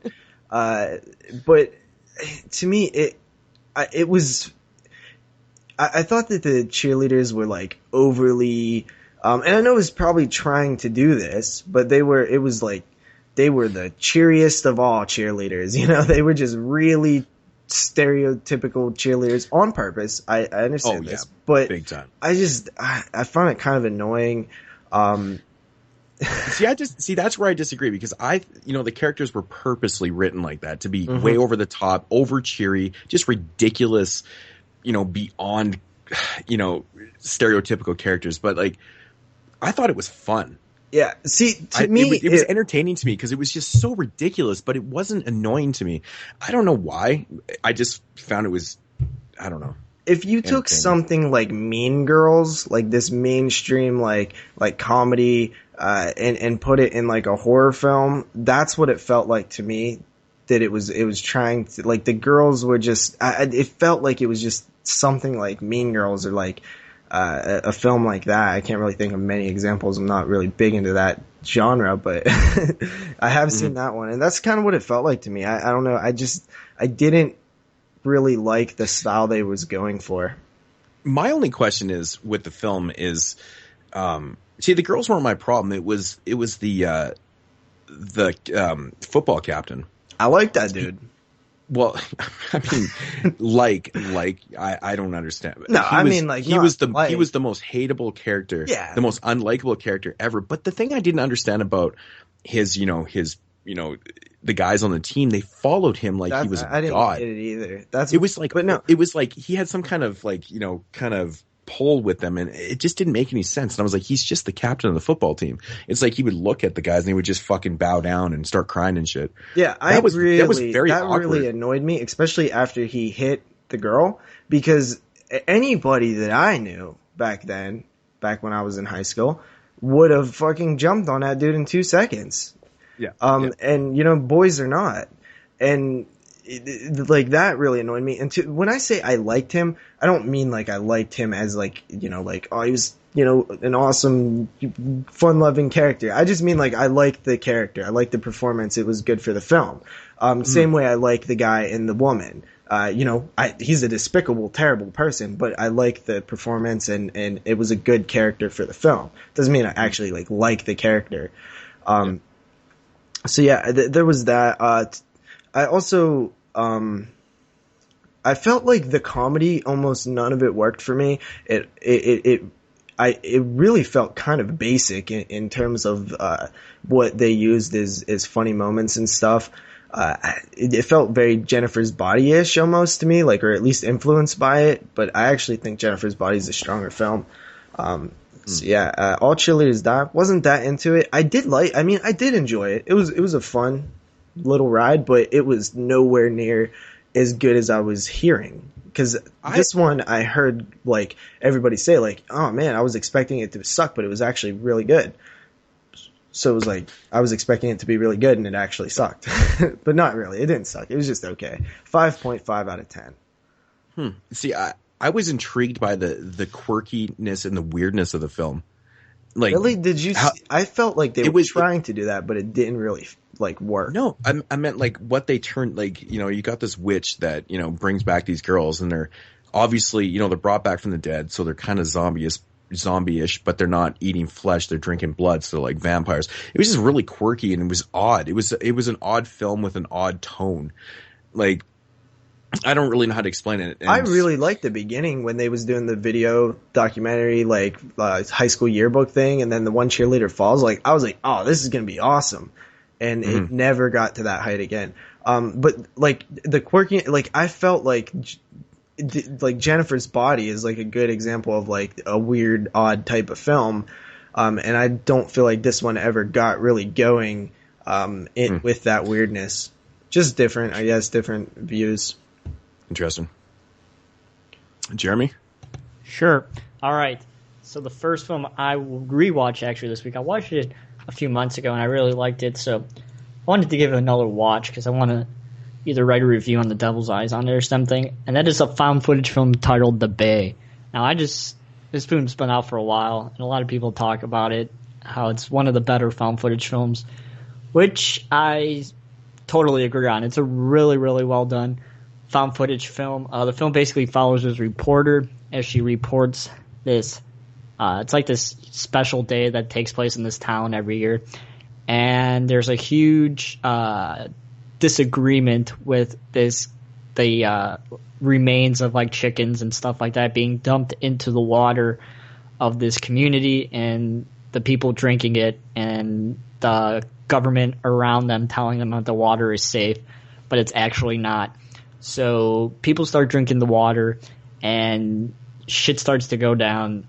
They start to get these diseases, and they don't really turn into zombies, they just die, which is films that I like. They just die and that's the end of it. So it's pretty much just this girl documenting how this happened and why this happened, and how there were precautions telling the people of this town and the government that something was going on here, and we find out what is actually going on. I mean, that part was a little I really didn't really enjoy that aspect too much about what was going on, but the fact that it was really well done for a found footage film, I really liked it. I thought I didn't even realize I was watching a found footage film as I was watching it. It was that well done. I don't know, some people like that and some people don't like that, but I think it needed to be done as a found footage film. It has some interesting messages about government in it as well. So if you like to dig into films, deeper in, it's one to check out. Moodz, do you want to say something? It's good. Yeah. I really agree about the undertones too, about, the government stuff, and, you can definitely pull that stuff out of that film for sure. The conspiracies and whatnot. But, I really like the whole premise of the film, the bacteria, what do you want to call it? It's like a bacteria organism or something like that. Yeah, it's something like that. And I really like that idea of being in the water, and just everything about that movie was creepy as fuck, man. Yeah. I think it really did work.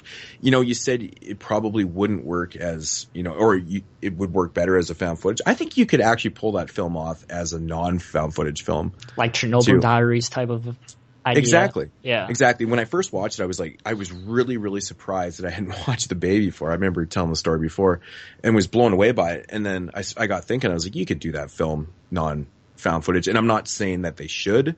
Mm-hmm. It's just, I think that it's one of those type of films I think you could pull off. But it's good overall. It's really, really good. Yeah. I give it a 7.5 out of 10. Nice. Check it out. It's above average. So, we talked about this briefly before. Jeremy, I remember talking to Moodz. I'm not sure if I asked you. So do you like found footage? It matters how well it's done, to be completely honest. Yeah. If it's a really shitty found footage film like The Entity, I'm probably going to stay away from it. Oh my god. But if it's like, The Bay or Grave Encounters, Grave Encounters is fucking awesome. I usually would check it out if it has an interesting premise, but if it's automatically known to be a shitty film, I won't watch it. But I don't mind it if it's done right. Yeah, that's how we were at first, but I think both what you was going to say and what I wanted to say was we've come to a conclusion that we actually do like found footage. Mm-hmm. I seem to be watching a lot of found footage films that I'm very intrigued by. I have to say... And The Tunnel is fucking awesome too. I just literally was going to say The Tunnel. That, in my opinion, is how it should be done. It's really, really well executed, and it has the perfect tone to it, and it's great. They don't go too far. It's none of that bullshit shaky cam shit where you just fucking can't see anything, and you feel like puking after 10 minutes. Some of those found footage films are just too much. I mean, I shouldn't say that all of them are like that. I mean, Cloverfield has its moments where, the camera work is pretty intense, right? But overall, it's a pretty good film. I've heard it argued both ways, though. I've heard it argued that when it isn't shaky, well, now it just looks like some cinematographer is, filming it. And then I've heard... But it depends on the type of film, though. With Cloverfield, they're literally running away from shit. They're hiding. The shaky cam makes sense. right? Mm-hmm. Because if you're running away, you're not going to be holding that shit like you're fucking Stanley Kubrick, right? Yeah. So people complain about that though, right? It's too shaky. Yeah. Yeah, with certain type films I've seen where it's too shaky for what it is, and I think they're just kind of doing it purposely. It's like, fuck, it's not really adding anything to it except for just annoyance. Yeah. But I don't know. I like I said, it depends on the type of film. So, but on that note, oddly enough, the first film that I'm going to review this week is from 2014, written and directed by Bobcat Goldthwait. Oh, you actually watched this? Yes, and it's Willow Creek, and it is a found footage film, oddly enough. I was just going to pick this up. So fucking weird that we just got into that conversation about this. And hold up, before you review it, this is going to determine whether I pick this up at Walmart, so. Okay. It's got a very, very simple premise, to it. It's about this boyfriend and girlfriend. Their names are Jim and Kelly.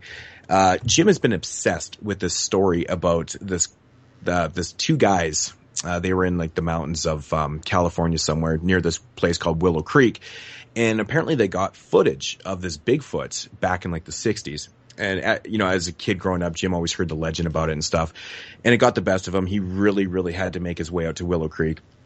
So as they go out there, they start interviewing people, some of the locals and whatnot, getting their stories and their opinions and their views on about, is there such thing as Bigfoot or Sasquatch or whatever.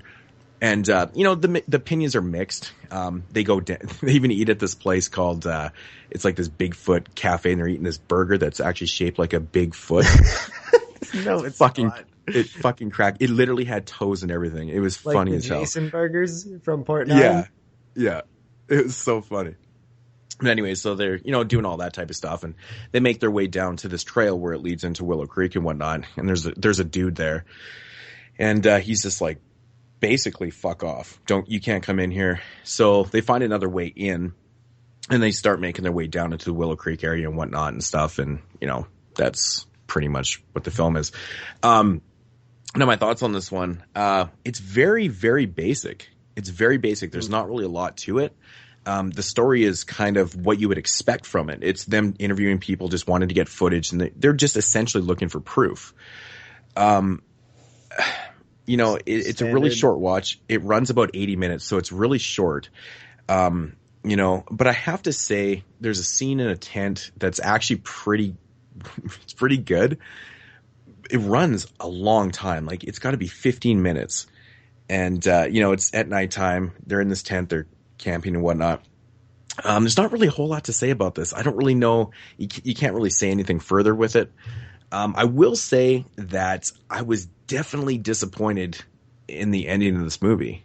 It fell flat for me completely. But, the events leading up to the very end of the film were actually pretty well executed. I thought that the couple actually had nice chemistry together too. They felt like a real couple.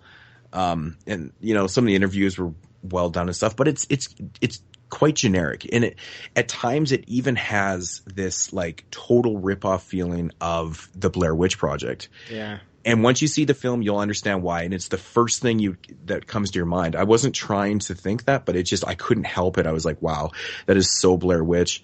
But with a Bigfoot.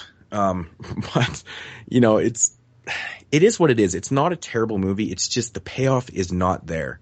It was very frustrating because, like I said, there's a few moments that you're like, fuck, man, that is creepy as fuck. Because if you put yourself into their position, it would be freaky as fuck.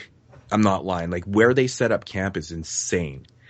And I'm just like, oh, man. But, as a movie, I'm not there. I'm watching this and I'm going, okay, here we go. And then it's a little flat.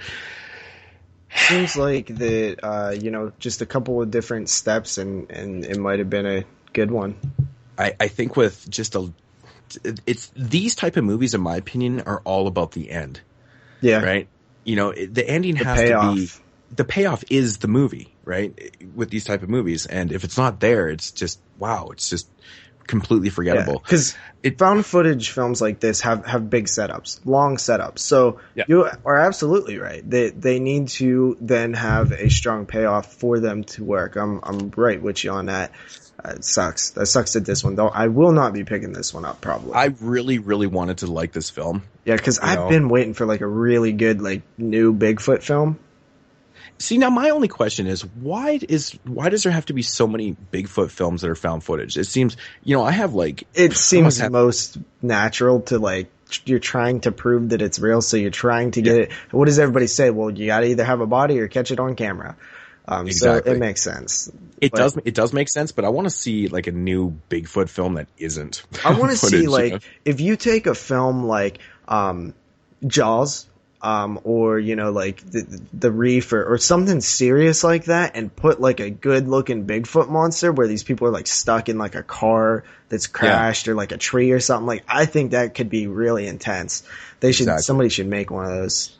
And like I said, I must have 6 films that are made in the last 5 or 6 years that are found footage Bigfoot films. That are all kind of the same feel as this. I mean, they're obviously different, and with a little bit of story and stuff, but essentially they come down to the exact same moment, which is like you can't tell me that these people have not seen any of these other fucking films. You're not trying to separate yourself from these. Yeah, dude, there actually is a lot. Like I see them at Walmart all the time. Oddly enough, dude. Like, they all look the same too. Oh, it's actually quite I crazy. thought Willow Creek actually did a good job of like kind of looking a little different, because I didn't know it was like the cover when I picked it up in Walmart. It was like clear case, nice red cover. I was thinking that maybe it was like something else.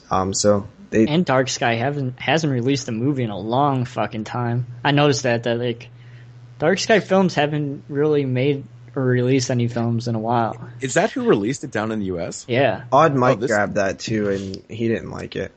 I have. See, we don't have a slipcover. Oh, I have a slipcover on mine, and it's released by Anchor Bay. Yeah, ours is released by Canadian Dark Sky. is weird, dude. It's just that whole rights thing. It just has to be. I don't know.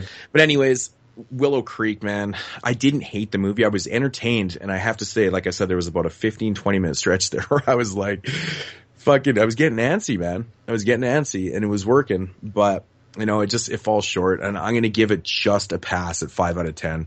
It's probably worth to watch just for that moment. It's not worth $10 though. Watch it late at night.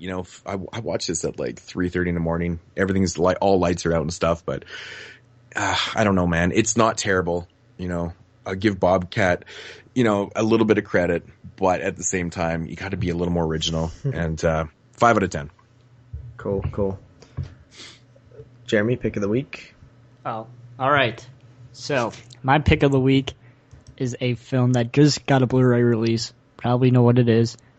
After I got it, I had to watch it to see how the PQ was, and that is Wes Craven's People Under the Stairs, which is a fantastic 90s. I didn't know you picked it.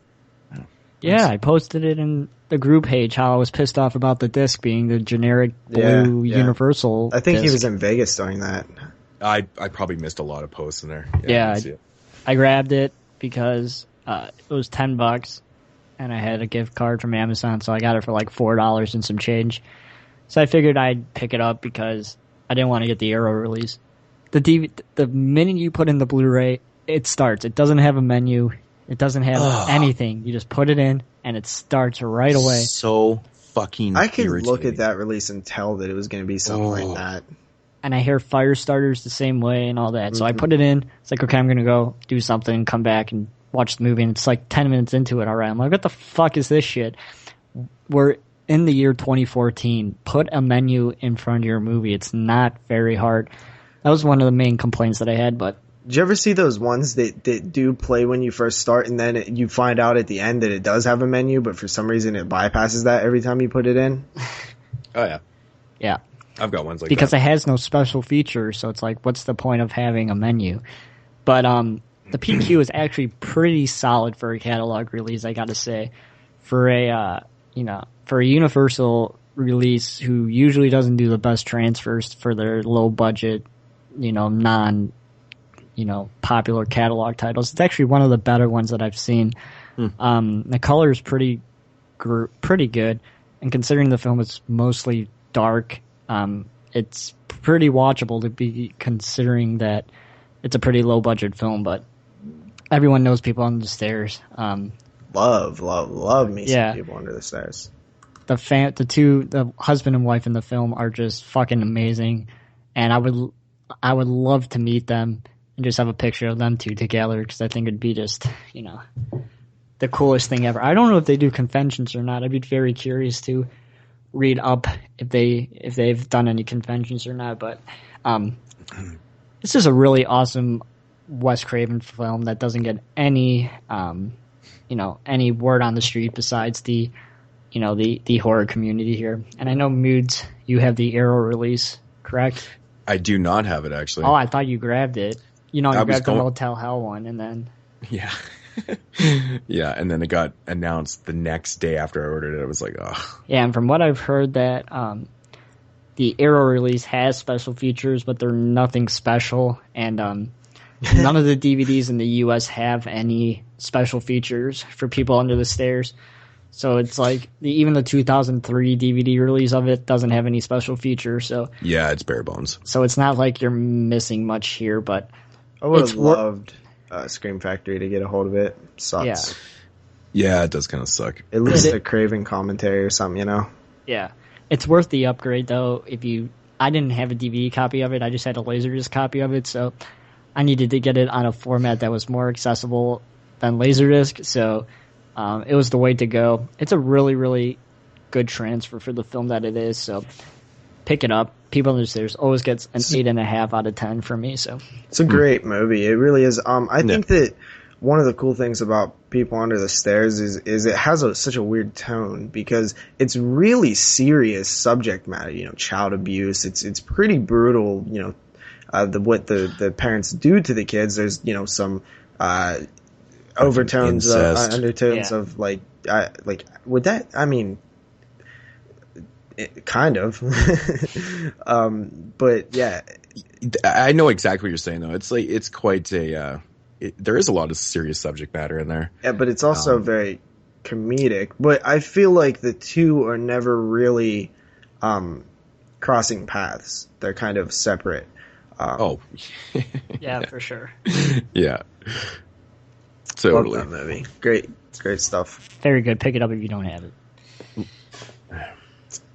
Yeah. JP. So, my pick of the week this week is something new that I just watched. It is from the year 2013.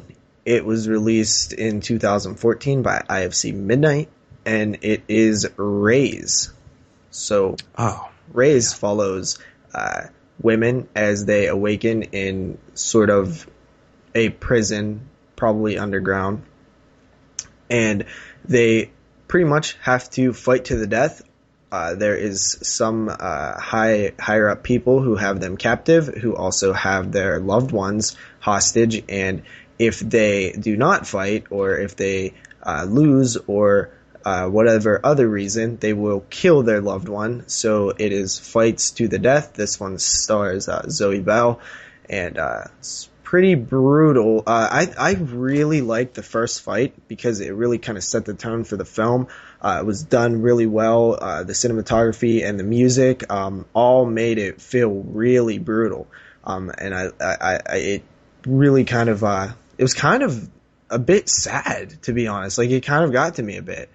And then it's kind of a simple film, and I feel like there are a few critiques to make. I feel like they did a little bit of poor character development with certain characters. I also feel like there was kind of the one like quiet blonde character who is friends with another character, and like someone like sacrifices themselves.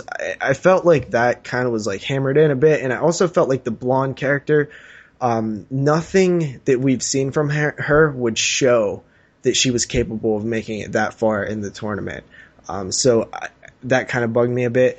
And then I will say that I maybe just it bugs me because I'm such a huge MMA fan that I just wish that like sometimes, I know it's film and you have to do it different because it's action.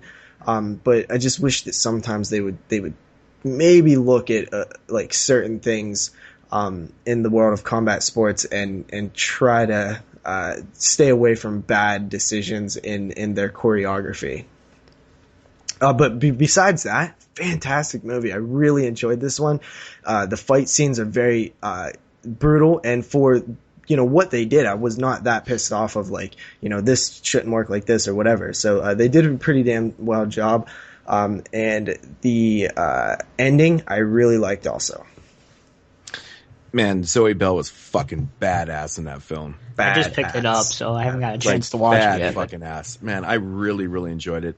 And what's the girl's name that's in the film? The other one that was in Death Proof. I forget. The one that sacrifices herself. Oh yeah. I don't know her name, but she was in Death Proof, the black girl. Yeah, I was just really surprised to see her in the film. I thought that was actually really cool. It was funny. I loved. There's one character who's supposed to be like the tough chick who doesn't care and is like enjoying it. She's enjoying having to kill each other. Her name's Phoebe. Yeah. The scene with her, like the main event scene, it was so awesome because it was like not what you was expecting so much. I really, really liked that scene. I would have just liked to see a little bit more character development so you really kind of know who's who. Because I got to be honest, I was getting confused with some of the girls a bit. Maybe made their features more defined so you could tell them apart a little bit easier. That's kind of my fault as the viewer to not be able to recognize them. But it partially is the partial blame is on the filmmakers to make it a bit easier also. Yeah, I think they made that film almost too quick. Good point, because it almost feels like that, doesn't it? Feels like maybe the sets could have been a little bit better. Maybe it felt a little rushed in some of that stuff. That's a really good observation, because I probably thought of that subconsciously, but I never considered it to say during my review. So yeah, great observation on that one. But I liked it a lot. Yeah, me too, man. I was really, really thoroughly impressed with the ending. Mm-hmm. I mean, I was kind of expecting something like that, but not exactly like that. It seemed like the type of film that would maybe have an ending in that tone. Also, I would say that some people kind of might be offended by this film. I was just poking around looking at some reviews, and people seem to be really mad about women fighting in like this style. Like it's like it's wrong or something. That's interesting. Yeah. I mean, I'm a huge fan of combat sports, and women's MMA is actually, I like it more than the men's a lot of the time. So, I mean, I have absolutely no problem with a film like this. What did you rate it again? 8 out of 10. 8 out of 10. Okay, interesting. All right. What would you give it? I would probably give it exactly the same. That's why I said interesting. Cool. Jeremy, check it out. It's cool. Yeah, I just picked it up, so I shall check it out. All right. So for my pick of the week is brand new film, 2014, and this is the third part in this, I guess, trilogy now. Cabin Fever Patient Zero. Whoa, pick of the week. Wow, pick of the week. What the fuck? Well, the thing is, I actually watched a lot of films over the last couple of days, but yeah, I don't know. I just went with this one because I just kind of wanted to talk about it, to be honest. But so anyways, Cabin Fever, Patient Zero. Patient Zero is referring to Sean Austin's character. He's considered Patient Zero. He is locked away on the secluded island in the Caribbean, and he's there because he potentially has the cure for this flesh-eating virus that, Really? I thought Patient Zero was the first person to get contaminated. Isn't that what Patient Zero means?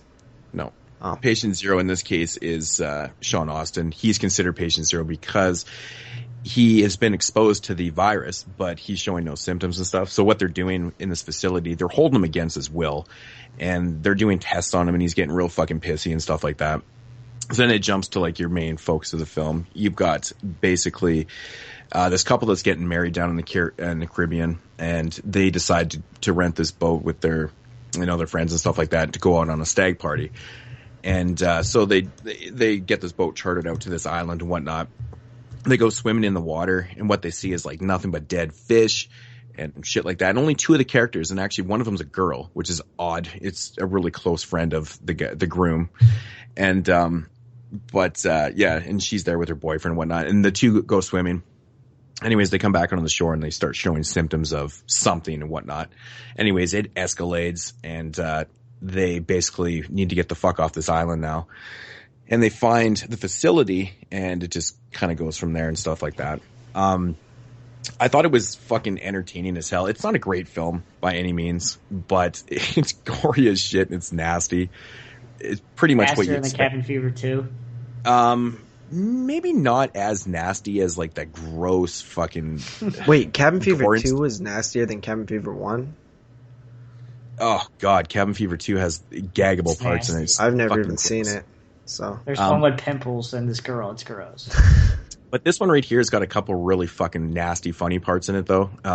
But yeah, the gore is really well done. Some of the, people that are, contaminated with this disease are really, really looking shitty, really fucking shitty. And there's this one hilarious part. I'm not going to say it, but it's with this like security guard and this gun. Fuck, it's funny. But overall, though, I enjoyed it. And I really liked the end of the film. The end of the film is what sold it for me. I didn't see it coming, for one thing. But that's really was the selling point to this. And you know what you're going to get with a film like this, right? So there's not really a whole lot to offer, but it was entertaining and that's what it was all about. I wasn't expecting it to be good, but, like I said, it was, just entertainment value for me, man. Sean Austin, I actually thought did a really fucking good job in this film for the short periods that he's in the film. He's in the beginning, a little bit in the middle and, towards the end, obviously too, but, I think he does a good job. Wait, Sean Astin? Yeah. Mm-hmm. Wow. That's interesting. Sean Astin. Cool. Yeah. And, so I thought that was kind of cool, but, there's not really a whole lot to say about it. There's a lot of infected people and grossness going on and shit like that. But, there's, like I said, the whole patient zero, Sean Astin, being held against his will there and stuff like that. So he's pretty fucking pissed off. Just put it that way.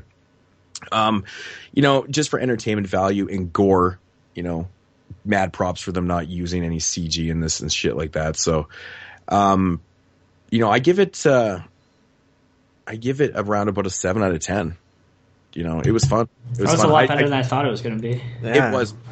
It was. It just surprised me because I didn't really know what to expect because I kind of saw this whole bachelor party thing on this island and stuff. I was like, whatever. But I don't know, man. The gore in the end sold me. I don't know. It was it was entertaining, but I totally wasn't even planning on picking this one up, but I might now. I like the Cabin Fever films. I mean, Part 2 is not a good film, but man. We talked about this last week, so I'm not going to get into it, but. Yeah. Holy fuck. But yeah. So we're going to get into a segment called Quick Cuts. Quick cut for me. Quick cuts? No, quick cut. Awesome. Do you want to go? Sure.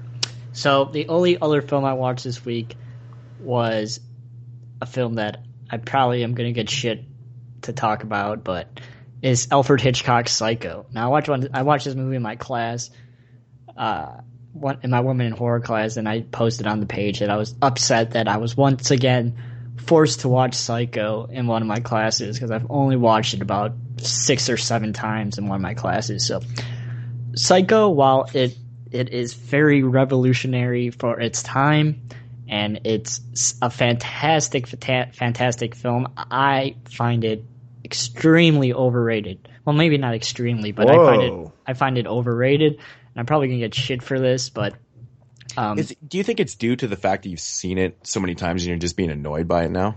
Yeah, that would make more sense to me than being overrated. Yeah.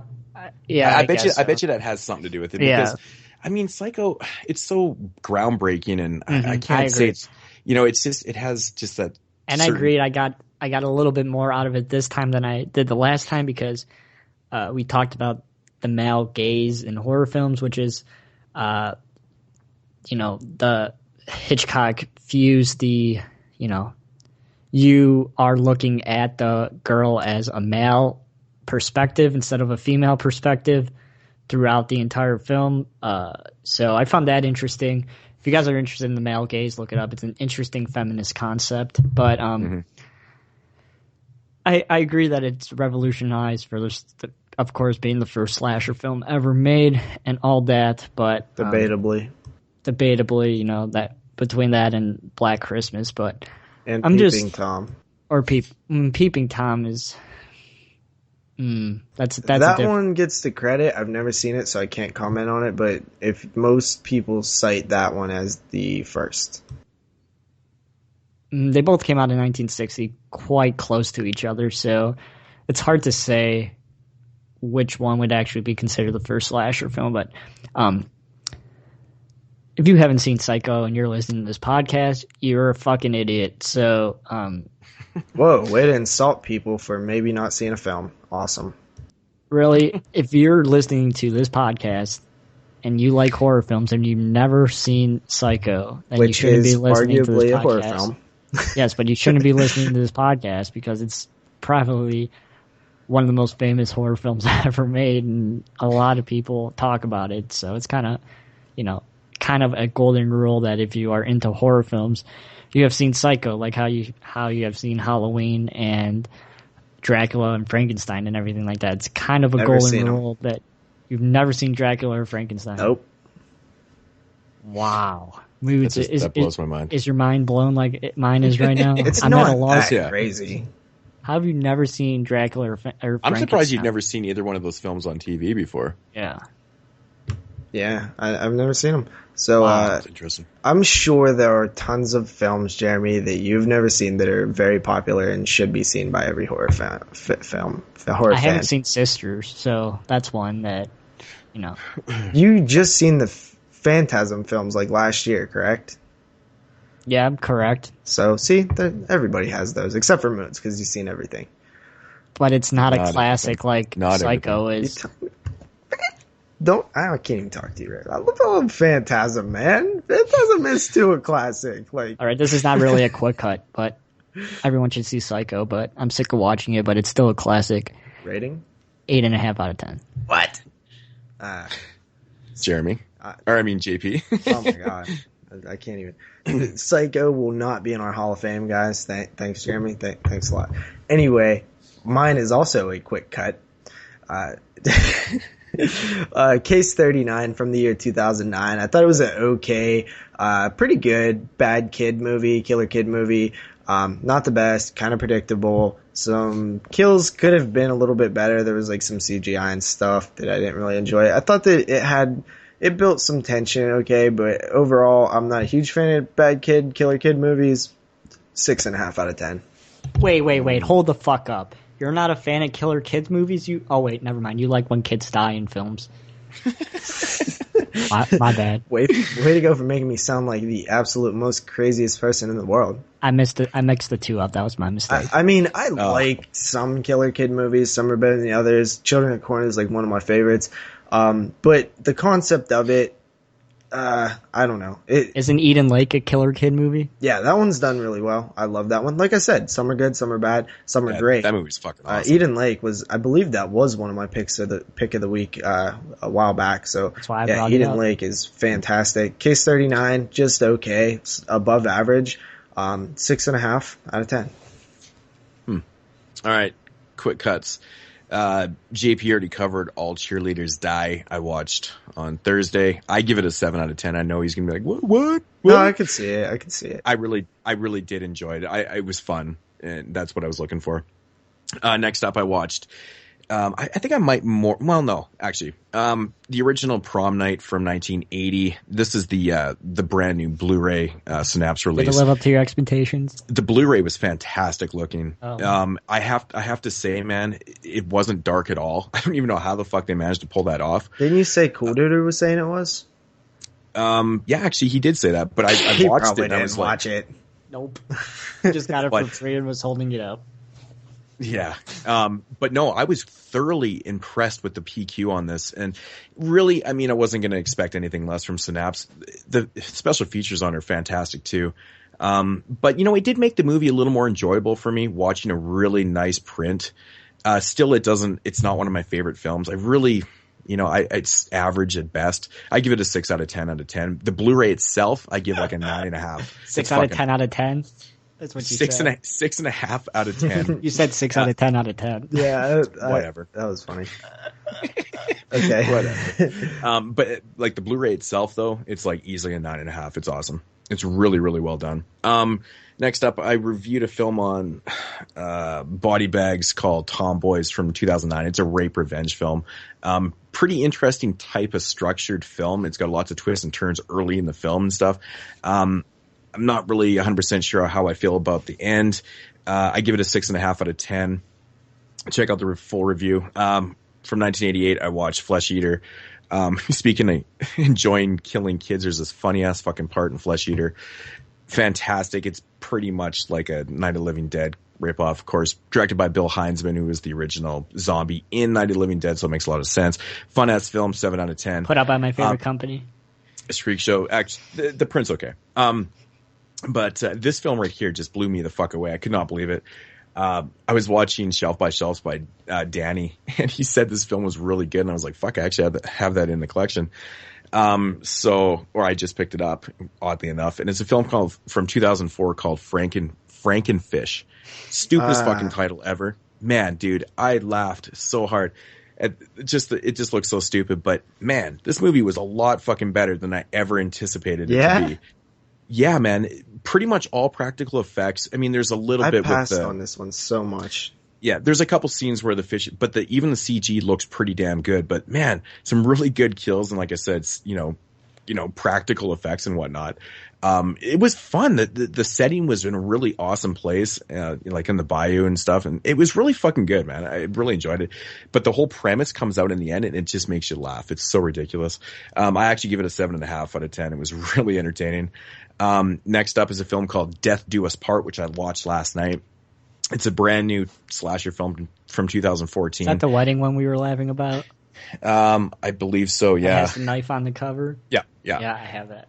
Oh my god, man. I called the killer 20 minutes into the film and then called every single scene throughout the film and even called the last scene. I was predicting everything in this film. I just couldn't fucking believe how like generic it was. It was unbelievable. 3 out of 10. I give it 3 for some of the chicks that are in it were pretty good looking, but man, it is not a good watch. Like the kills were really fucking boring. Like there was nothing to the kills, but just so predictable. So predictable. Not a fun watch. Finished up watching Leviathan today, the Scream Factory Blu-ray. Wow. PQ, awesome.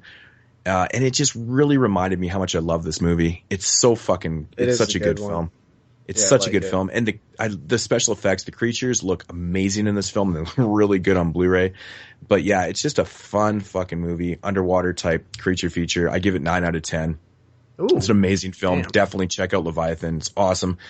Next up, I watched Pumpkinhead, the Scream Factory Blu-ray. Had to check out the PQ on it, and the PQ is beautiful. The sound is great. I mean, I'm not going to get into Pumpkinhead. Everybody knows about Pumpkinhead, but yeah, I give it 9.5 out of 10. Wow, it's a great film. Next up, I watched a film from, I believe it was Korea, South Korea. It's called The Butcher. It's like it's your run-of-the-mill type torture. It's, you know, a bunch of people making a snuff film, so they literally have people tied up and they're torturing them and doing stupid things. Dialogue, absolutely horrible, shot brutally, fucking terrible motherfucking movie. It was fucking awful. I was being tortured watching this fucking thing. It was horrible. 2 out of 10. You sound like me now. Oh god, it was bad. 2 out of 10. I don't even know why I'm giving it a 2. I can't even justify that. Fuck. Next up, I watched a film called Stag Night. This is a film from 2011. It is released by Ghost House Underground.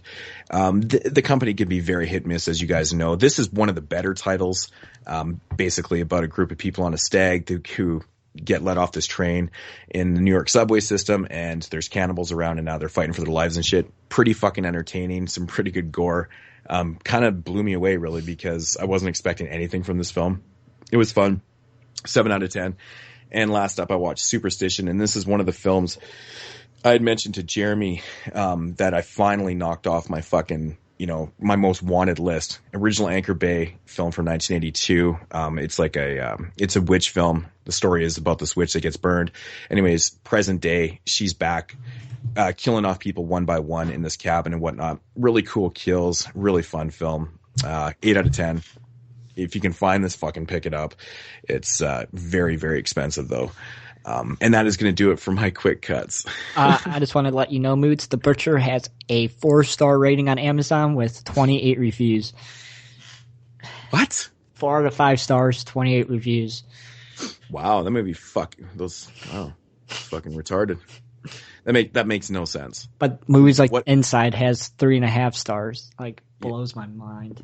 Yeah, the Butcher was fucking terrible. It was awful. So that's going to do it for quick cuts. And we are now into the 2 main reviews this week. So if you haven't read the header on this video, you know that we're going to be reviewing the Toolbox Murders from 1978 and the remake Toolbox Murders, directed by Tobe Hooper, which came out in 2004. Which is also the second Tobe Hooper film that we're covering in our featured review. So we did that twice, this back to back with Ty West and now Tobe Hooper. Not unplanned too. It just happened that way. That is totally unplanned. That's actually very interesting. Yes. So who wants to do the honors of the plot of the Toolbox Murders?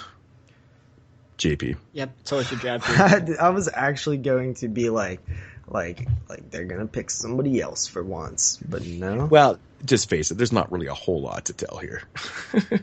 Yeah. So, I mean, I don't know how much to even say without getting like spoiler-y. So there's the film opens up with a couple of murders of women. By a masked man carrying around a toolbox, hence the Toolbox Murders. He eventually kidnaps a young girl, I believe she is 15. It looks like she's 23. It's hilarious. And the brother of that girl is trying to track down the killer because the cops are useless. And he befriends another person, and they try to track down his sister. That's the plot.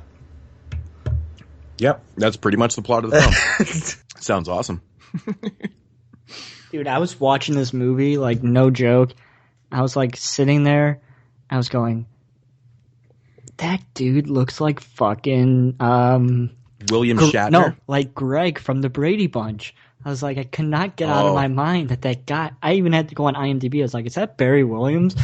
And it wasn't, but he looks just like freaking Greg Brady. It's hilarious. I thought you were going to say that Cameron Mitchell looks like William Shatner. I've always thought that Cameron Mitchell looked like William Shatner.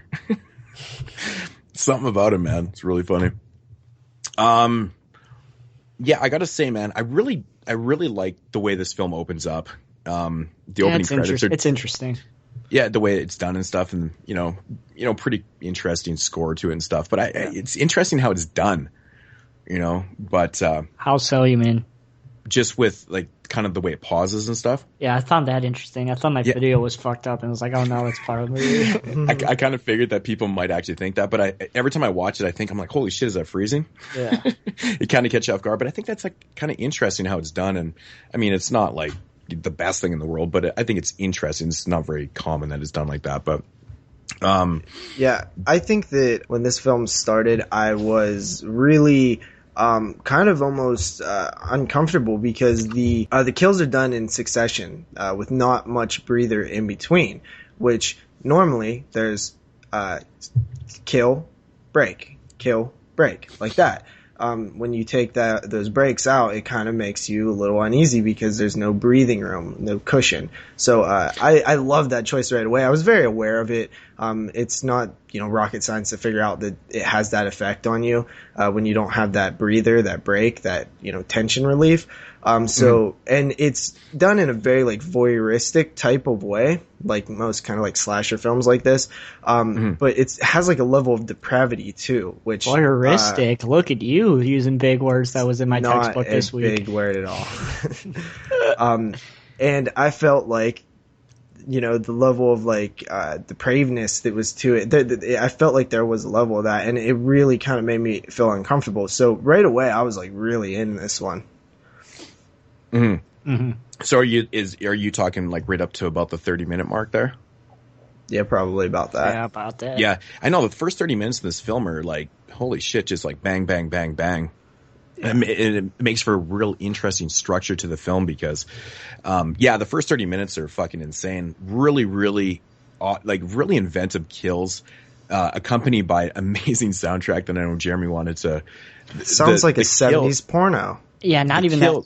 It sounded like a 70s porno, but the kills are so phallic. It's not even. It's so obvious. Like in the first kill, he uses a drill, and this girl goes into a bathroom and locks herself in this bathroom, and he drills the drill through the door, and it looks like a dick going through a glory hole, and it's just so blatantly obvious that it's a phallic symbol, and this guy's obviously sexually deprived. And then when he kills her, her blood splats up on this naked woman. I know. This painting of this naked woman, and it's like him finishing on this naked woman.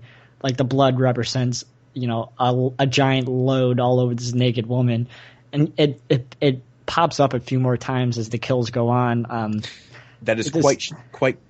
It might even be shaped like a penis too. Yeah, and even like blood splatter. And even on like later on when they find a dildo under the girl's bed, they're like disgusted by it. But just there's interesting. There's a lot of sexual. There's nonstop things though. I mean, like the blood on the naked woman, obviously, but like the nail gun itself. Yeah. The nails themselves, like the hammer, the drill, everything about it. It's ridiculous. There's so many phallic symbols in this fucking film. It's ridiculous. But yeah. It's more blatant than Slumber Party Massacre, which is like the most blatant a slasher could get. Oh yeah. Yeah. But yeah, getting back to those kills in the first 30 minutes, man, shit. Very inventive, but the soundtracks that are playing for each kill is just like, it's so perfect. Yeah, I love it. It's just so perfect. And the thing I love about these kills too is how fucking sleazy they are. It is very sleazy, especially the leading up to the kill and the stock. And obviously the kill itself. But I noticed that also, man. I was like, there's just like a sleaziness to this film, especially because it's the 3 in a row, right? The 3 kills in succession that makes you feel like, okay, am I just watching like a sleazy like murder fucking like series here? Like I didn't really understand what I was watching. This is the first time I ever seen it, so it was like very sleazy to me feeling. Oh man, like the one scene where he looks down on that one room and the girl's just like dancing and dancing in the window and shit. I'm just like, fuck, you can't get any sleazier than that. That's like the clear definition of voyeurism, man. I like that you were just, mimicking the dance. It's too bad you guys listening can't see that because that was good. But it just adds to that whole first 30 minutes though. It doesn't, that shot most definitely doesn't need to be there, but it's there. And it just adds to that sleazy. But like I said, the soundtrack is it's almost creepy. Like the first murder, I believe it's almost like a country song. It's like a country lounge type music, yeah, but it's just fucking creepy. Mm-hmm. It's creepy too, man. You're like, holy fuck, man. I love how he walks into the room and he turns it up even louder. So it's like, it's just like, that much more as a character, the soundtrack. I also noticed that like the way that the kills go down and the way that he kind of shows up is kind of different than what you normally see in like a slasher. Like the one he like punches the girl and then like carries her out in the like hallway. Like you don't really see stuff like that in these type of films usually. So I was kind of interested in that. It added a little bit more of a rawness and realness to what I would think maybe like a random ass psycho dude would be doing. Yeah, he's kind of putting on a touch of essentially what the film comes down to. I think that. I don't really want to give anything away, but I think those elements of being even more nastier than he probably should have been, it kind of adds to what the character, like what you find out in the end of the film and stuff like that. And I found it a little bit more interesting that the killer didn't have a deranged mother. It was actually the girl that he kidnapped was the one whose mother was deranged or a little bit crazy. So I found that interesting. I still haven't, really thought about it, like what it meant, but I just found it interesting that we usually think that the killer has mommy problems, but it's actually the girl in this film that has mommy problems. I agree with that. I think it's such an interesting premise that, I don't know if we really want to get into that, but like the reason why he's doing all these killings and stuff. Yeah. It is actually quite different.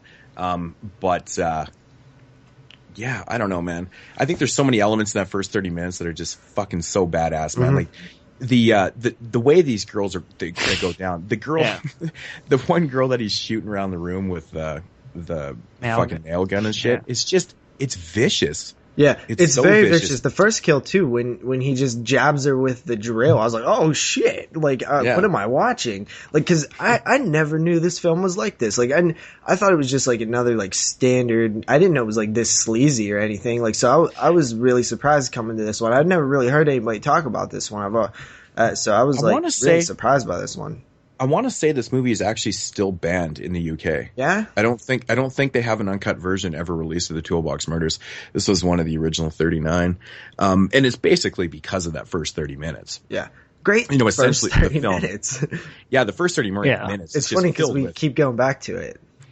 Yeah. But, it's just filled with, it has everything you want though. That stalk and kill and sleaziness and tits and muff and great fucking creepy music. It makes you feel uncomfortable. Everything about the first 30 minutes is fantastic. And then you get into the next 45 minutes. Yeah.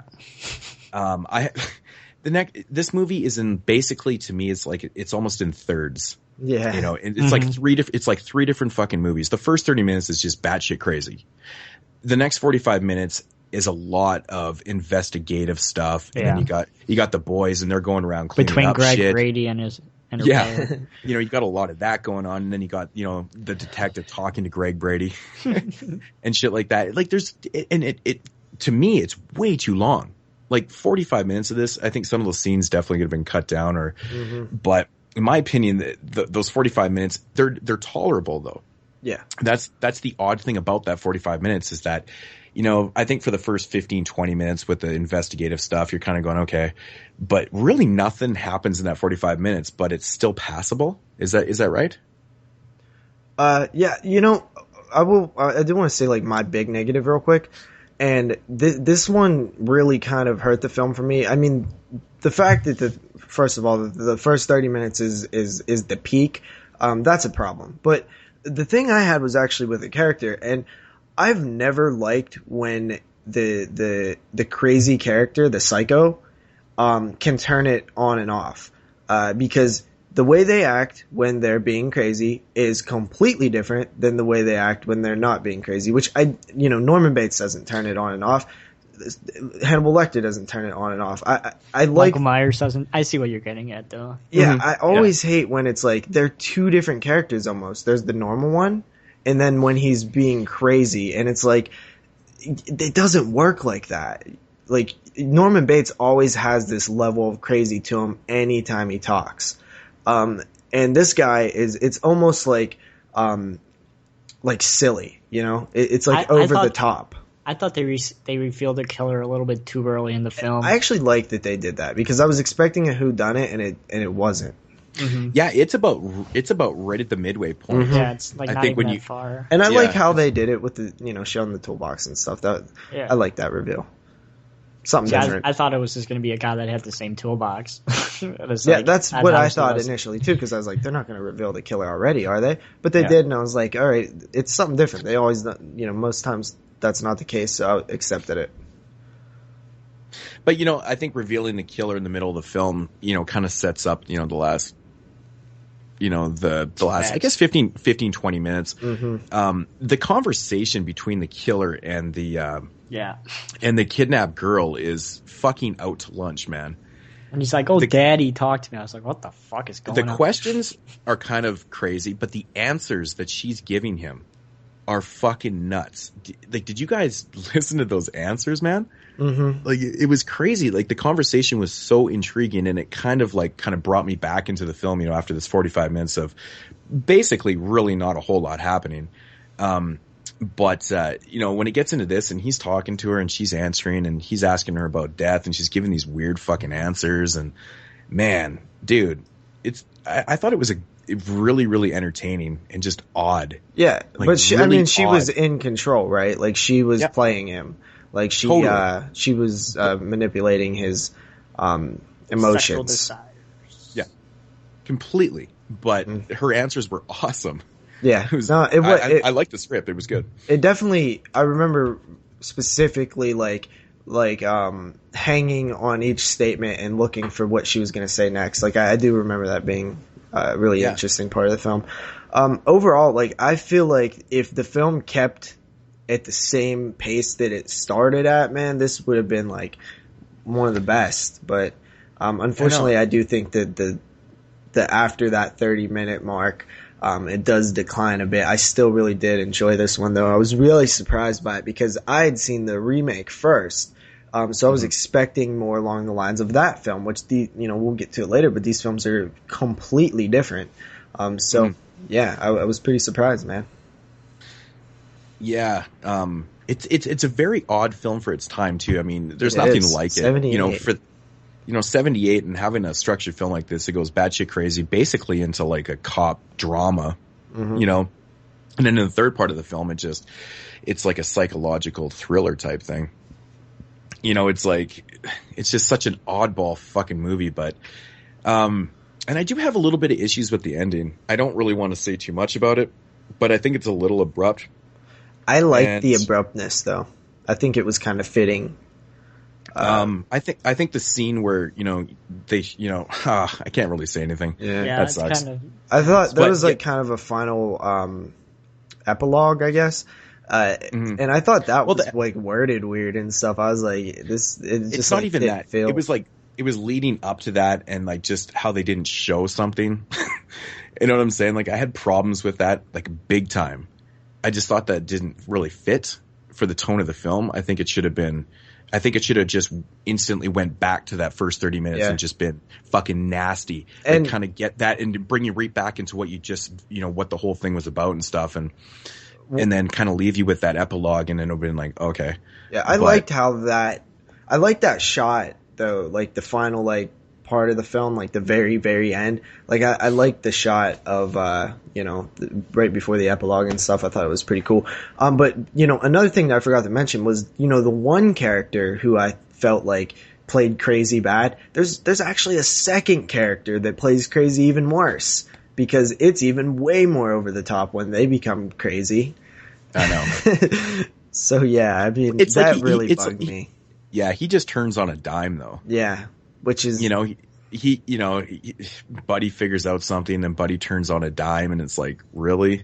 Mm-hmm. Like that does, I know what you're saying. That totally doesn't seem legit at all. Yeah. And when you're dealing with, like mental things like that, like psyche, I expect it to be done, in a serious matter, a realistic way, because if not, it just comes off like villainy, like twirling mustachey. Like, I don't know. I think it has to be very, specifically done. That's why you credit Norman Bates is one of the best, right? I mean, the crazy that he plays, it's an undertone of crazy. It's always with him throughout. Same thing with Hannibal Lecter. Same thing with Billy Loomis, for God's sake, from Scream. Like any guy who's like crazy is crazy throughout and doesn't turn it on and off. Any good crazy villain.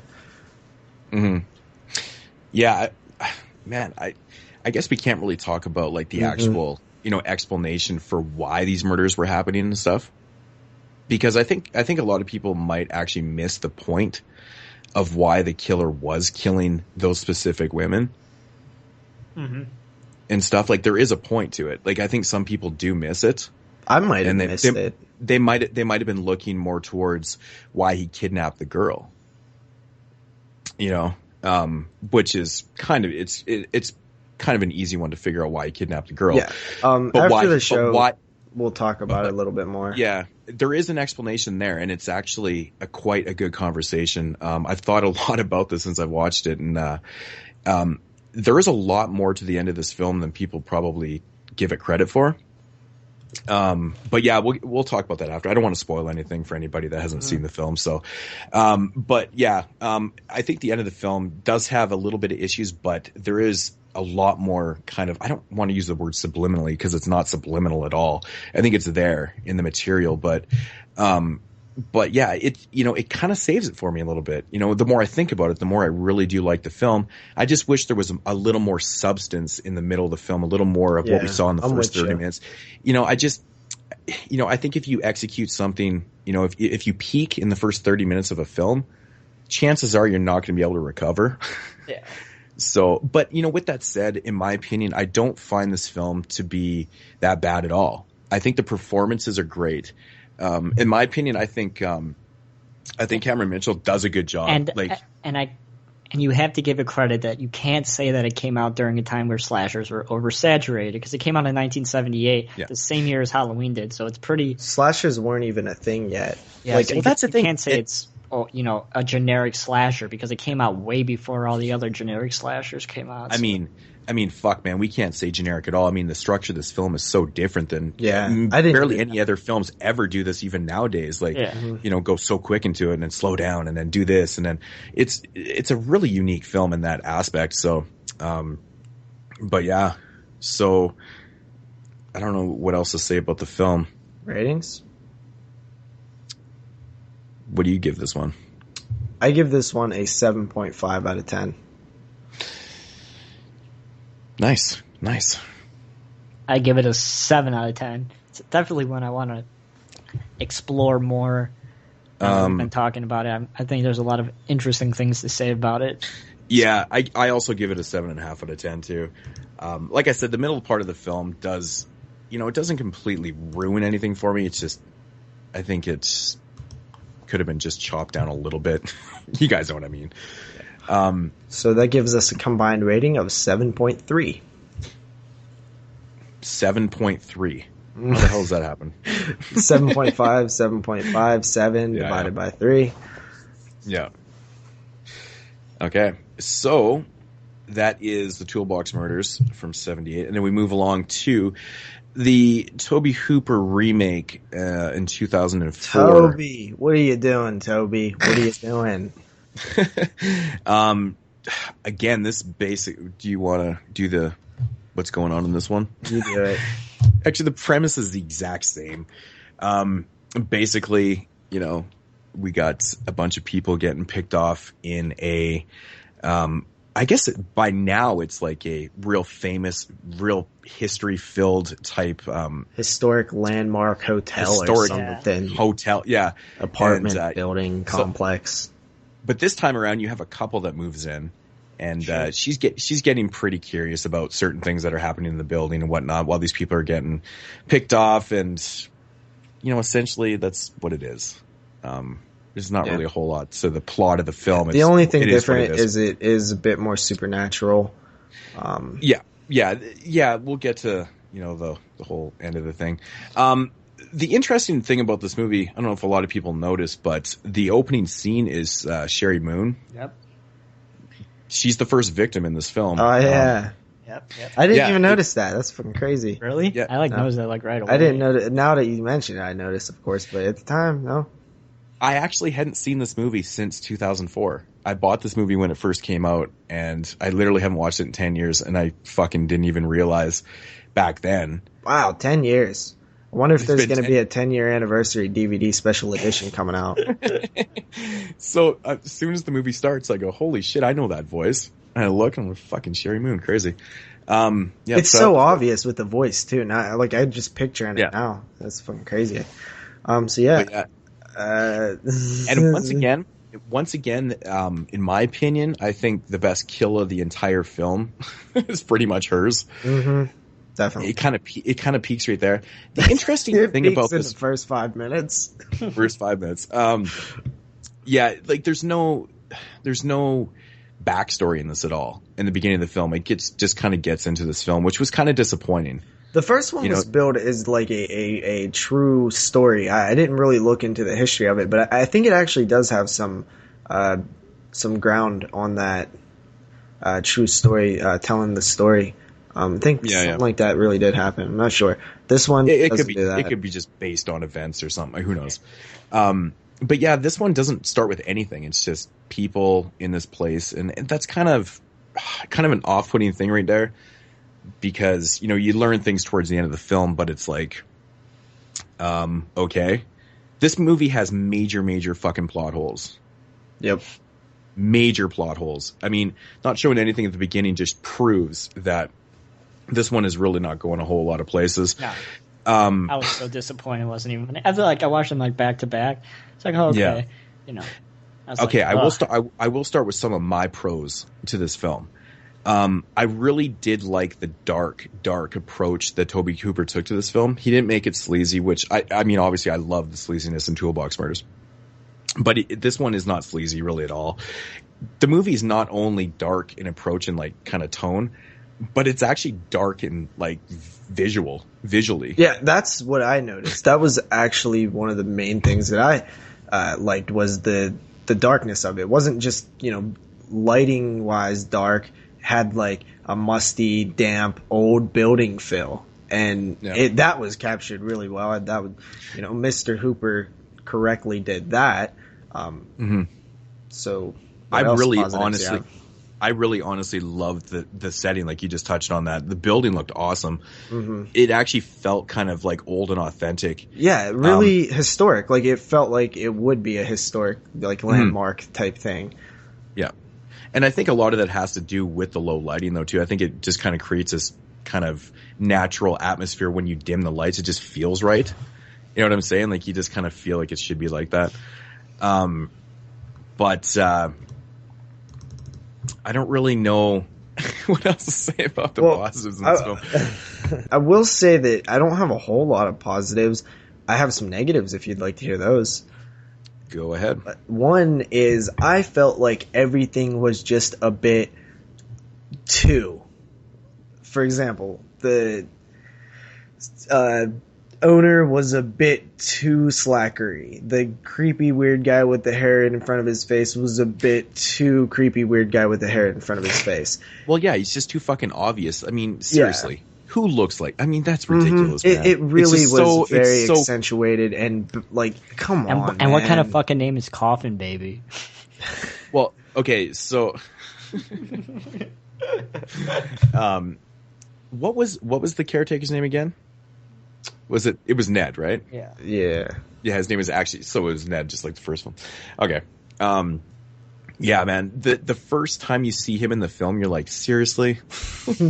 That guy's in there? Okay. Yeah. Yeah, I understand where this is going. Yeah, everything just felt like a little bit, like, too far. Like, come on, you took it too far. I'm so glad that Tobe didn't write this, because, like, that's where most of the problems come from. It's just, like, amateurish. It really is. It's like, it's just not professional. This film offers you absolutely nothing. You know, I mean, if you've seen the original film, you're like going, okay, these people are getting killed and stuff. And you're kind of thinking it's going one way. And then by the end of the film, it's like, you know, after, I can't even remember her name. What's her character's name in the film? Nell, yeah. Who is played by Angela Bettis. Angela Bettis. I love her, man. She's great. But you know, when she starts this investigative thing with the you know, the symbols and what they figure out, I actually kind of liked what they figured out. I think that whole premise of, you know, having this whole kind of structure in between a building and whatnot was actually kind of a cool idea. I don't know. I kind of like that. But then what you find in there and you know, the payoff and, you know, of what's going on, it's like, what? It doesn't fucking make any sense. It doesn't make any sense at all. I mean, is there anything there? Like, I mean, her investigation stuff I thought was kind of fun and like what she figured out and stuff, but it's like, it's usually the part I like of the film. And yeah. But then after, you know, she makes her way into there and then we figure out who the killer is that's named Coffin Baby. Oh my God. And then the explanation behind Coffin Baby. What? This one to me just never really got going in any way, shape, or form. I mean, it's honestly not like the worst thing I've ever seen. It's definitely watchable. It's not Leprechaun 4. That's for sure. This is where you need to have some type of, you know, opening scene, or you need to give you something in the beginning of the film. You can't fucking throw all this shit at us at the end of the film and expect the viewer to be like, oh yeah, that makes sense. There's nothing fucking there. And how about those symbols? Those symbols that they like blatantly like just look at these symbols. Like man, it's something else. I think honestly there was an okay film in here though. If you would have the script needed really rewritten a few times, polished way more, toned down the characters a bit. There needed to be backstory somewhere. Backstory, totally. That could have definitely came in with another rewrite. Just feels like they, went with their first fucking script almost, right? Yeah, it's so poorly done, written. I mean, I don't know how did Tobe Hooper take the script and go, yeah, I'm fucking doing that one? Yeah, this had to be like one of those director for hired job things. Okay, I have a feeling that Tobe Hooper took the script and said, fuck, I need a paycheck. And he took the script and he didn't write it. And then he started shooting things in sequence. Yeah. And then he got to the end and he was like, holy fuck, this is the end? It's like, we didn't set this up. We didn't fucking set anything up. I will get it in post. And then Tobe Hooper literally went, who the fuck is Coffin Baby? He screamed that out. Dude, I just said it back in the word. Thing? I go, what kind of name is fucking Coffin Baby? I know, who wrote this thing? Absolutely ridiculous. Jace Anderson and Adam Glersh, something. I mean, the film isn't all bad. Like I said, the setting's cool. The atmosphere is actually pretty good. Great, really good performance by Angela Bettis. I think she does a good job. But otherwise, I mean, seriously, of course you're going to have like the most eccentric characters in there. Her neighbor, the one that's playing the guitar, like, yeah, really, it's just cliche too. All of them, every single one of the characters. They really try to make everybody these like weirdos. Like every person in they're the in building. Los Angeles. Everyone's trying to make it in Hollywood and stuff, so they got to be the most eccentric weirdos you've ever fucking met. Mm-hmm. And it's like, God, they're actually like too much. That's the thing. It was like every single fucking person, and you're like, no, like, it's just not working for me. You have some sane people, and like going back to the maintenance or going back to Ned. Seriously. Oh, how about that 2004 webcam stream, boys? Oh yeah, I know, right? Like, it dated the film instantly. Instantly dated the film. It's like Halloween Resurrection all over again. Oh, I wanted to touch on the kills. Now, I think a lot of the kills in this film were way, way too dark. Like, you literally can't see anything. Yeah. You guys have that problem too? I was like, holy shit, was that ever fucking dark? And they're really not good. This film is not structured like the other one at all. This one has spread out like kills, like your average slasher film. But even the body count in this one's mostly done in the last 15 minutes. I mean, there's really only about 7 or 8 kills in the entire film, and most of them come right at the end of the film. So there is a lot of downtime in this one also. But it's just lacking in everything. There's nothing there. I mean, when the investigative part of, Nell's character, when she's looking at blueprints is the most exciting thing in the fucking movie. You're like, oh yeah, fuck yeah, there's totally a fucking, yeah man, there's totally a building in there. You're like, yeah, fuck, this is gonna be awesome. And then she like, gets to the end and you're like, Coffin Baby. Yeah, totally. It's not cool, man. It's not cool, man. I honestly don't have a whole lot to say about this one left, dude. Yeah, me either. Oh, I did have a question. Okay. There was a kill where one of the girls gets shot in the throat with a nail gun. Mm-hmm. Now, please tell me that wasn't CGI blood coming out of her throat. I rewound it 4 or 5 times because I was like, "Holy shit! I don't know if that's real blood." And it looked like CG to me. I was like, "Are you fucking kidding?" I think that might have been. I think I remember that might have been CG. I can't. Yeah, and I was like, "Are you kidding me? Why would they CG the fucking blood coming out of her neck?" It made no sense. And actually, on that note, that same girl, when they go... Okay, I get so annoyed in movies when all of a sudden a body's like, tagged to a roof. Like, come on, man. Seriously. It just... everything about this movie. I think that there was a bit of, like, dark comedy that you normally see in, like, some of Hooper's films that I thought it was alright. That's like I think you might be giving it a little too much credit, though. Yeah. I don't really think it was actually intended because I don't know. I think it's unintentionally funny, to be honest. But who knows? I don't really know what else to say about this movie. I think there's not much to say. I think the whole explanation, the whole third act of the film, is completely, for lack of a better word, it's fucking retarded. Like, I really, really disliked it. I thought it was absolutely horribly done and written. And it just really, I mean, there was a movie in there, like we said. There's frustrating. Some cool things. And it's so frustrating to get, that far, 4 minutes into a film and go, really? Fuck. Like, oh, it's so stupid. Just, it's very amateur and it's very disheartening, But, yeah. I don't know. Ratings on this one, guys? I'll give it a 4 out of 10. There's some interesting things going on, but it's not very good, really. Moodz, what's your rate? I actually gave it a 4.5. Oh, no better than that. I'm going to go slightly a bit higher with a 5 out of 10. I think it's a pretty average. I mean, it's frustrating, but I still think that it's watchable. And, I didn't, dread every minute of it. It was pretty boring, average. I also want to say really quickly that if anybody's actually interested in these ratings, I am trying to compile the complete archive of everything that we've ever rated and stuff like that.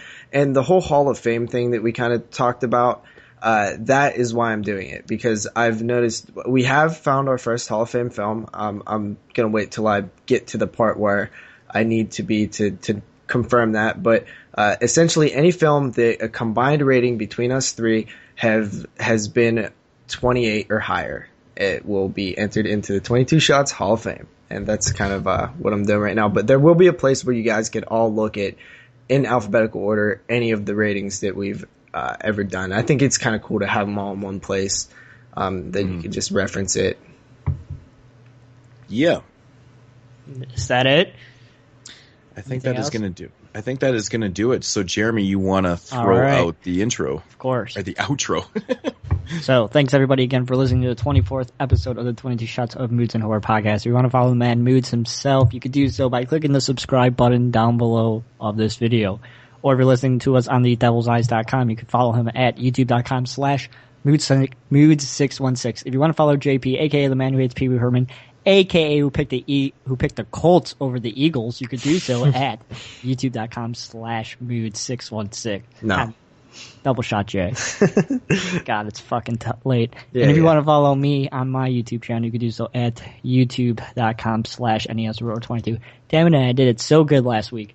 Of course, if you want to listen to us on thedevilseyes.com, you could do so at thedevilseyes.com. And if you want to send us any questions to an email, you could do so at 22shotsofmoodsandhorror at gmail.com. That's A-N-D, not the and symbol. And as always, you can follow us on Twitter at 22shotspodcast. And that shall be it. We shall be back next week with the 25th great review episode, The Battery, on the 22 Shots of Moodz and Horror podcast. I hope everyone has a good rest of the week. Hopefully we're doing the fucking Battery. Damn. Can't find that shit anywhere. We'll figure it out. We will figure it out. But anyways, guys, we are outie. Peace. See you later, everyone.